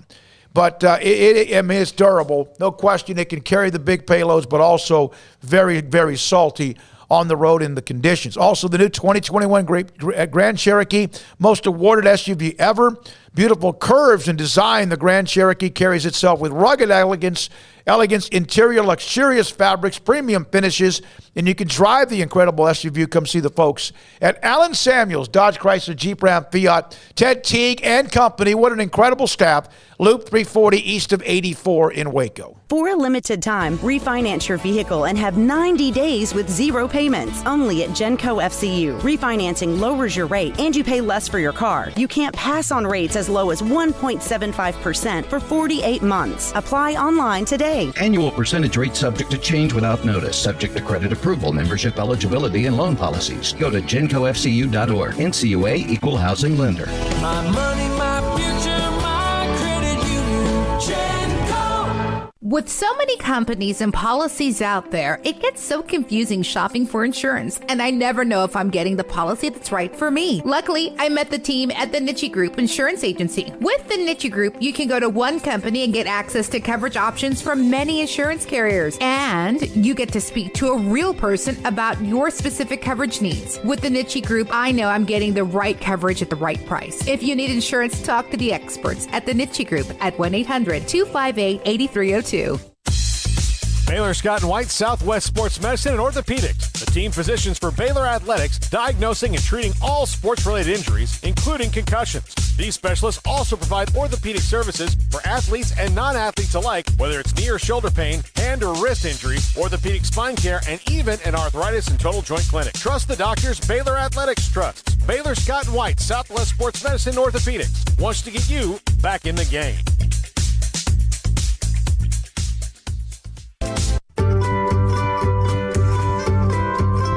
You want to know why Stonewood Dental is so successful? Listen to what happy customers have to say. It's pleasant. It's different than any other dentist office. I really feel like they care. And it's not that you're here for 2 hours waiting on someone to take care of you. It's quick and easy, and I bring my kids, and my kids love being here too. They really love the treasure box. Staff is really nice and accommodating, real friendly. You feel more like home. It's not sterile looking. Everybody has their own personalized rooms with decorations and decor, and they'll even have a blanket for you when it's cold. I've recommended people to actually come here, and they are patients now. I really love it here. It feels like family. Learn more, stonewood-dental.com. Life is back on, sports bettors, and BetUS has your NBA, NHL, Major League Baseball, UFC, PGA, and yes, NFL betting lines up for their 27th year and live betting on all of it. Log into BetUS.com or call 800-792-3887. That's 800-79-BETUS. BetUS for 125% bonuses with promo code SICK'EM125. Customer service pros are ready to get your phone, social, and online sports betting kickoff started now. Play with the proven mainstay in the industry. BetUS. You bet, you win, you get paid. BetUS.com. Use promo code SICK'EM125. Let Camille Johnson Realtors guide you seamlessly through the process of buying your dream home or selling your current one. Commercial, farm and ranch, or residential, Camille Johnson Realtors can smoothly and successfully lead you through any transaction. With a team of 28 experienced agents who are excited about serving you, Camille Johnson Realtors services the entire greater Waco area. If you're in the market to buy or sell, contact Camille Johnson Realtors, 104 Midway Center in Woodway, or find them online at www.camillejohnson.com. Camille Johnson Realtors, elegant, charming, warm. Welcome home. Welcome back to Sikkim 365 Radio. Are you a Sikkim 365 superfan? Then try out our premium subscriptions at Sikkim365.com. All right, here we go. The chat room. I'm going to rattle off some of these. Most of these are now about the Rice Band. Some great stuff about the Rice Band. BU Bear, after the game, the Aggies formed an angry mob outside of Rice's own stadium, trapping the Owl Band inside for hours until police dispersed some of the crowd and allowed the band to exit. I like how the Rice Band was like, look, what obnoxious D-bags can we be? And A&M fans were like, hold my beer. I got to tell you this. Jay Bird. But for a bunch of band nerds that honestly, if you were going to throw down, I would not be picking the band, on my side to win a street fight. They're very bold. You talking about Rice? Yeah. I mean, good but for there them. are things about A&M and their traditions that are almost to the point of cult-like. Oh, yeah. I don't think and you're just not allowed to even say something or even So, all right, here's another one from Elliot Hammond. The mob got into it with A&M at the season-ending game in the early 70s, and after the game, the Aggie fans were so mad they surrounded. There's another one. The school had to get food trucks to get to the band. Yeah, it's November 29th, 1973. Aggies were down 17-0 at halftime, which I'm sure played into that. Their band left, mob marched on. For 3 years, the Marching Owl Band had performed humorous halftime shows. This week's offering was a salute to A&M, parodying the Aggie Military Band. The band goose-stepped onto the field to the tune of an old German march, distinctively unmilitary, in a variety of silly hats and helmets. They were greeted by booing, which continued as the rubber-booted drum major Bob Horde led them down the field. And they just were, I guess, making fun, and the tension just rose and rose and rose. They made fun of the Aggie War Hymn during it as well. And, the band had to be escorted by police. There were cushions and things falling from the stands, and there's a whole article about it. It's really interesting, but that's kind of where that's kind of the thing that everybody's referencing there. Yeah. Oh my God. It's all over the place right now with the chat room people the chat room audience and viewers and listeners are just going nuts. All right, let me see here. Oh, okay. Lansden from Georgia. Thoughts on that's a great name from Georgia. Lansden from Georgia. What are your thoughts about ESPN's prediction Baylor going 4-8 and Sarkisian being Big 12 Coach of the Year? I think 4-8 is that's too low. I mean, let me tell you something.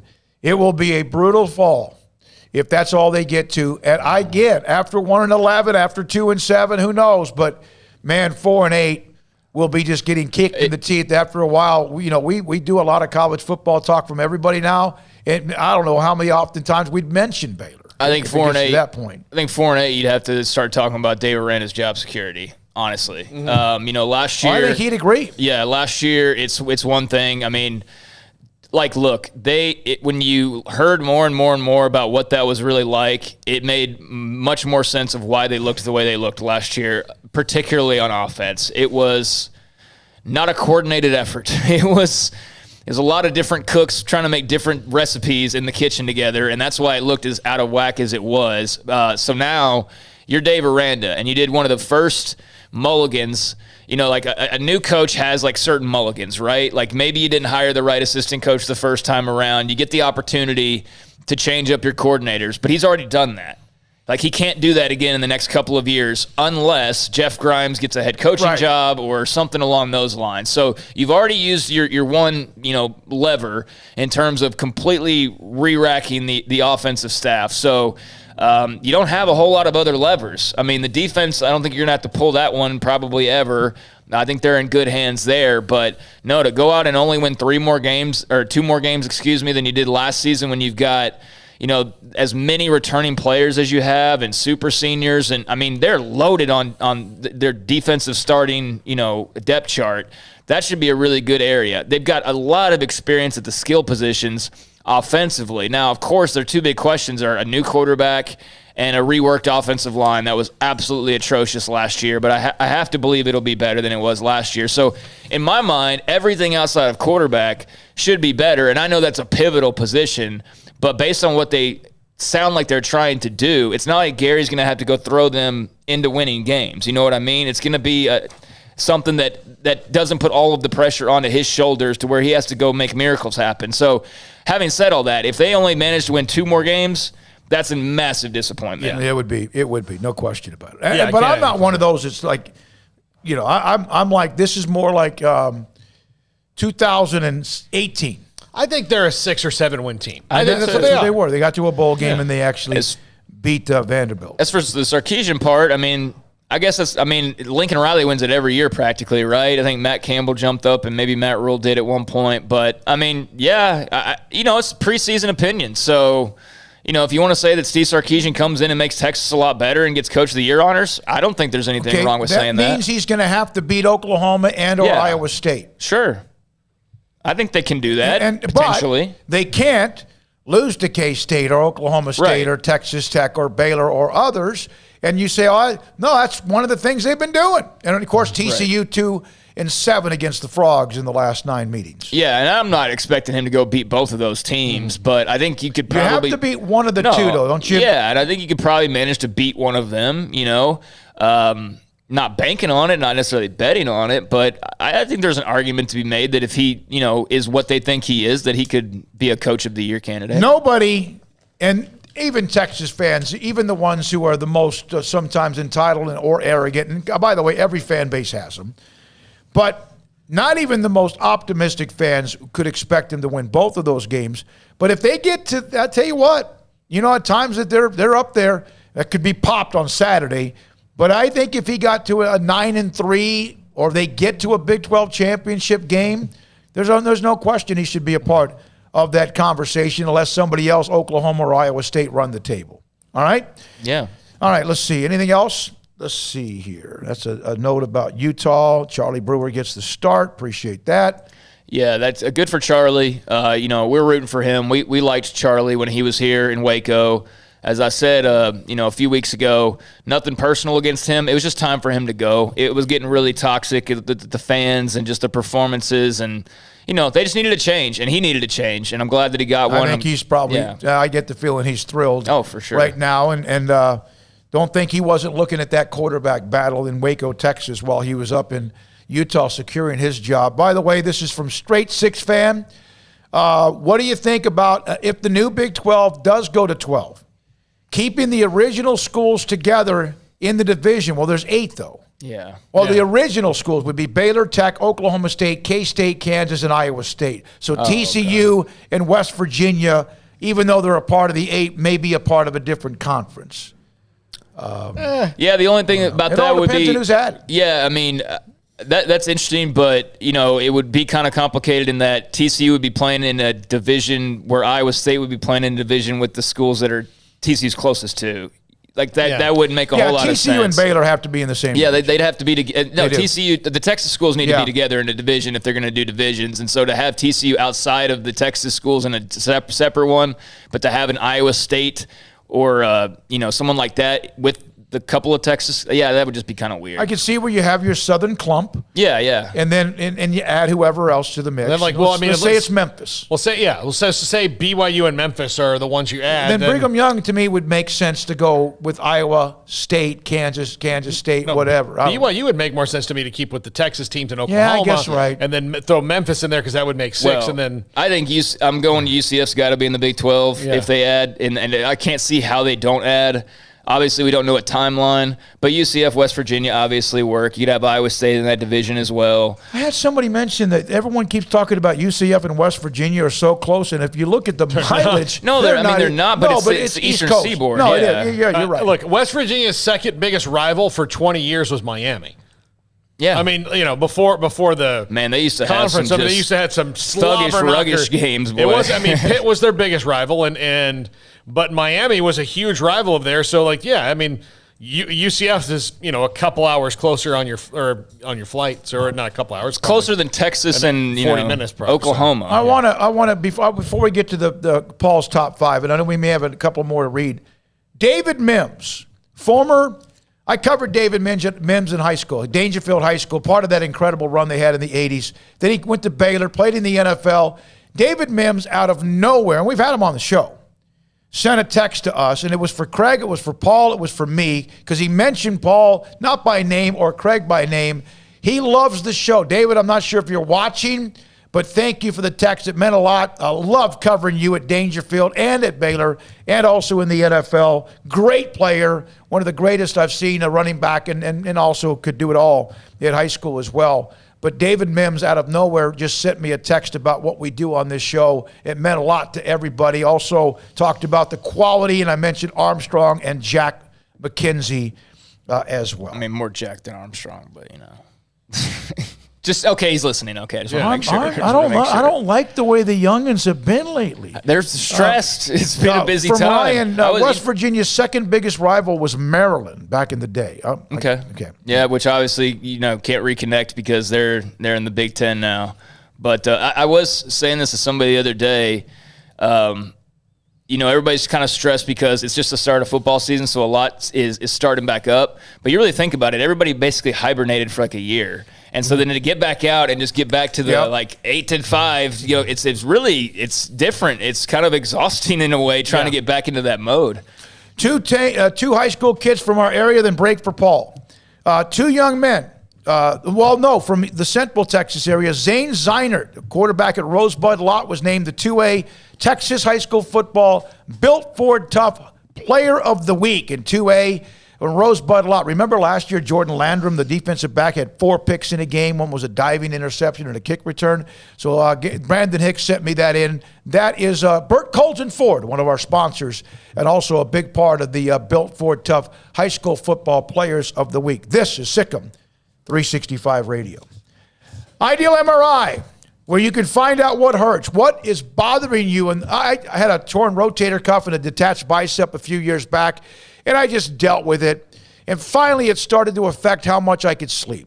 It really was like this, like somebody had their knuckle right in the back of your shoulder blade, and it was constantly hurting.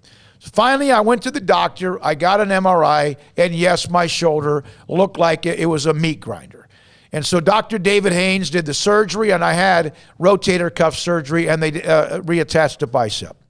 That sounds kind of hard to even deal with, how they can do what they do. But bottom line is you have to have an MRI to find out that kind of issue. If you have a shoulder that hurts badly, a ligament, or maybe something inside your knee, muscle or ligament, and your doctor says, we need to get MRI. If you live in the Central Texas area, you have to tell your doctor, please, about idealmri.com. In the Central Texas marketplace, state-of-the-art technology. I'm talking they have the mega of the MRI machine. It's great. The service is fantastic. You don't have to have this huge waiting room with 30, 40, 80 other people in it.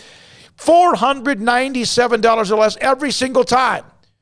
That's why it's idealmri.com. You know what would make this moment better? Pizza. Dough made from scratch and an Italian family sauce recipe pizza. 3 fresh signature cheeses making a melty blanket of perfection pizza. Like loads of premium toppings like crispy Old World pepperoni, savory Italian sausage, and fresh sliced veggies pizza. That's Marco's Pizza. Visit marcos.com and make any moment better. And with 4 locations in Waco, Belmead, China Spring, Woodway, and soon to open in Robinson. Marco's. Pizza lovers get it.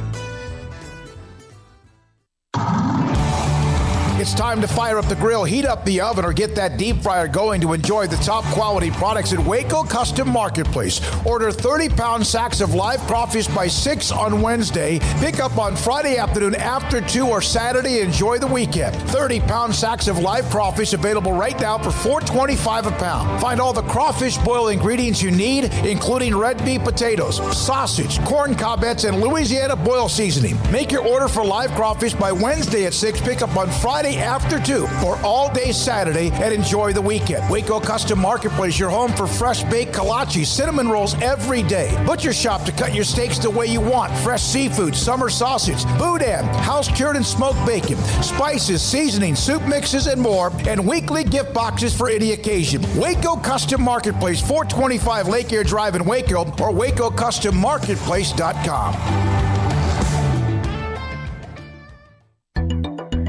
It takes time to reach goals. It's a truth that applies to more than sports. It goes for your financial goals as well. You work hard for your money, and you deserve an investment strategy that lines up with your game plan. And Tom Albers, your Edward Jones financial advisor, can help. If your financial investments aren't putting forth the effort you desire, stop by today for a financial review. Tom Albers, 4301 Lakeshore Drive, 254-776-7605. Edward Jones, member SIPC. Boozers is the wedding ring store and more. If you're ready to get engaged or already married and want to upgrade your wife's ring for a special anniversary, Boozers is the place to go. With the largest selection of premier quality diamond engagement rings and wedding rings in Central Texas. They have 7 cases with over 300 styles of rings from top designers like Natalie Kay. Choose from yellow, white, or rose gold, plus beautiful top quality loose diamonds. With an in-house jewelry, they can also custom make anything you want. Bring in a picture or drawing and let Boozers create your one-of-a-kind pendant or ring. They can even use some of your old gold and diamond jewelry to create something new. At Boozers, you'll find a great selection of quality timepieces, and Boozers is the place for expert watch maintenance and repairs too. They specialize in expert Rolex watch repair for fine jewelry, watches, custom work, and more. Go to Boozers on Valley Mills and Lake Air Drive in Waco. Boozers, the wedding ring store and more. Escape the mundane with the responsive power and exhilarating agility of a new Cadillac from Richard Carr Cadillac. Smile behind the wheel again in the supercharged sophistication of a CT4 or CT5 sedan, or the sporty and spacious XT4, XT5, or XT6 lineup of SUVs. Starting at only $33,395, the Cadillac of your dreams is waiting now at an affordable price at Richard Carr. Test drive from the expansive selection at Richard Carr Cadillac, or let us bring a test drive to you. Go to richardcarcadillac.com to schedule a test drive today. Riverbend Liquor and Wine, Lakeshore Drive at North 19th Street in Waco, is a hidden gem. They've got a great selection of spirits, wine, and the most extensive selection of craft beer in Waco in their gorgeous walk-in fridge. And they have an amazing array of high-end bourbons like Pinhook, Weller, Buffalo Trace, Brush Creek, Hotel, Garrison Brothers, Thomas S. Moore, Hooten Young, and Bardstown. Great customer service and a convenient and speedy drive-through window. Riverbend Liquor and Wine. Find out more on Facebook and Instagram.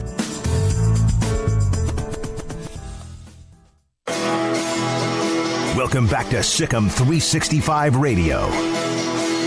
This is Paul Catalina's Top 5 at 5:55.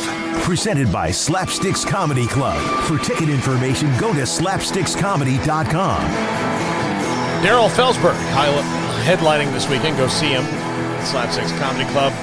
All right, top 5 college football mysteries. These are mysteries. All right, number 5. Why can't any of Saban's old assistants beat him? Yeah, that's a nuts. Remember Landry, I think, had a stretch for a long, long time where his guys, as good as they were, Dan Reeves among others, just couldn't beat him. Yeah. I mean, you would think, like, just one bad day. I think it's because they're scared that he would kill him. No, I you just evaporate, you're gone. You're no longer in existence. I just think that he's just the greatest college football coach of all time. Yeah. And I think that's pretty much it. Obviously, has just the most loaded team year after year. Matter of fact, that reminds me of I saw a picture that some Alabama fan posted. And it showed like a pregame photo or a postgame photo from a couple years ago, and there's like 3 NFL starting quarterbacks with Hurts, Mac Jones, and Tua was in it. And then it showed their receiver group, and there was like 4 to 5 first-round wide receivers that were all, pregame in there or whatever. And it's just like, man, it's so ridiculous. And that's just like from the last couple of classes, too. Yeah, it's insane. All right, number 4, why can't Miami find their old self? I mean, like, since that 0-1 team, I know they had some NCAA troubles, but why can they not? Like, to me, that was 20 years ago, wasn't it? Yeah, I mean, but since then they've been so up and down and up and down. It's always boggled my mind. They still have the talents there, the talent base around them. They still have the state of Florida, which if they showed any kind of like oomph, they could kind of get some of that turf back. Maybe it is that they don't have some of the facilities or things now, but Paul, Florida's not quite the same. Florida State's not the same. Miami's not the same. Yeah, I mean, all the way across the board, it's been diluted. But Miami, Florida State won 8 years ago. Florida won, like 4 years before that. But Miami, it's been a long time for them, and they have like Howard Schnellenberger told them how to do it. Yeah. It's the state of Miami, Tampa South. If you own that, you'll win. Yeah, that's like if you are, and again, if you're a schools in Texas, you have to look outside the state, as proud as we are of the Texas high school football. But if you can get what you need out of Dallas and Houston, and then pick and choose if you are, but you can get into Dallas and Houston and get a chunk every year from both, you're going to be in pretty good shape. Yeah, I think part of it, is they have had a lot of turnover. I mean, they've had a lot of head coaches in the last like 20, 30 years that they're there for like 4 or 5 years, and then they're gone for one reason or another. But they've had a string of guys who've all been able to win like double-digit games or knock on the door. But then, something happens like Butch Davis or whatever. So, maybe they're finally, set or settled, but you're right. I mean, they don't have that same type of Miami aura that they used to have. And it's not continuity with them because they didn't really have that. With Schnellenberger to Jimmy Johnson to Dennis Erickson to Coker, right? Or maybe there's somebody in between, but so that was never Butch what Davis, they had anyway. Yeah, Davis was after That's Erickson. Right. That's right. All right, number 3. Why can't Nebraska find an offensive lineman? Why don't you leave them off these lists because they're never good? Here's the thing. This is the biggest reason they haven't been good for the longest time is because they used to just own this. And it makes me wonder, did these dudes in Nebraska quit eating corn? Or maybe taking things they shouldn't have been taking. That was always the rumor. Here's what they had, though, guys. It was the 90s. They had a bunch of country boys, and they had that red shirt program that was legitimate, and it was legal and all of that. And a lot of these guys didn't play until there were some, but they didn't play until they were 4th or 5th year seniors. They were grown blank men. Yeah, they had like a bunch I look of at them Brock now, I don't Lesners. see any grown men with all due respect. Nobody was nasty. Yeah, exactly. A bunch of corn-fed, just at least stout. if you're doing, but if you do that right, then you should be able to then run the football, which they can't do. Yeah. All right, number 2. Why can't Michigan find a quarterback? Well, because their coach is a quarterback, and he was. But I don't know. Well, you think that would go the opposite? Though. Yeah, I know. I just was a dumb comment. Hey, the greatest quarterback of all time played at Michigan. You would think even just the allure of that. Yeah. I mean, what's weird is I had to go, who the hell is that? And I realized it's Tom Brady. I mean, the greatest quarterback of all time. Yeah. Bob Greasy, Purdue, Peyton Manning, Tennessee. Brian Greasy played there. They had a good run with guys that went to the NFL. And then, they have Jim all Harbaugh the facilities. But you think about it. You think about schools that have all of the facilities, the blue bloods, and there's not all. There's a few of them that are just they're languishing in this mediocrity. And Michigan's a little bit above that. Texas is a little bit above that, and then you have some that are right there in the middle of the mud hole. Yeah. And the number 1 college football mystery is why can't Tennessee find anything? I don't get it. Anything. Another massive, gorgeous setting for their stadium, talent in the South, all around them, right? Yes, anything. And they just seem like they're Tennessee. Yeah, no, it's been, kind of, I'm sure some people are rejoicing over the fact that Tennessee football has struggled, but it has taken them a lot longer to kind of get this thing back on track than I've expected. Been a bit dysfunctional, to say the least. It's your boy Oz on Michigan because Ohio State got them all. Yeah, LOL. no kidding. When Ohio State can roll out their third-string quarterback to go win them a national championship and go on a playoff run, and Michigan can't find a guy, that's kind of telling you the tale right there. I know we got to go. Leave it with this note from the area code 402, which I think is Omaha. If I bought 10 or 20 Nebraska football tickets, gave them away to a charity event or to first responders, military members, and veterans, would I be contributing to a fake sellout streak? Or do the tickets I bought still count? And see, that made me go, yeah, that's a good point. I mean, I think if the act was not intentionally trying to sell it out, then no, you're just a great person. But the fact that these people bought these tickets legitimately just to have a sellout, that's where it's kind of, different in my mind. Paul Todd Lee and others, why did Texas not make your list? I've had them on so many lists. I love Tennessee's fight song, Rocky Top. It's one of my. I'm gonna get it on the phone here in just a second. Okay. And the question, is Texas back, has been asked so many times now that it would be kind of why can't Texas be back? Right? Why are they still not back? Yeah. We've talked about that ad nauseum. So, but yeah, fair point. And yeah, a lot of good, interesting discussions. Paul Catalina, Craig Smoak. I'm David Smoak. Armstrong, you have been phenomenal by yourself, flying the plane and making sure everybody has their cocktails as well. Thank you for all those on the chat room, also the text line, the calls as well, and our great guest today. Back at it tomorrow. Sikkim 365 Radio and 365 Sports. Thank you, spread the word, and good night.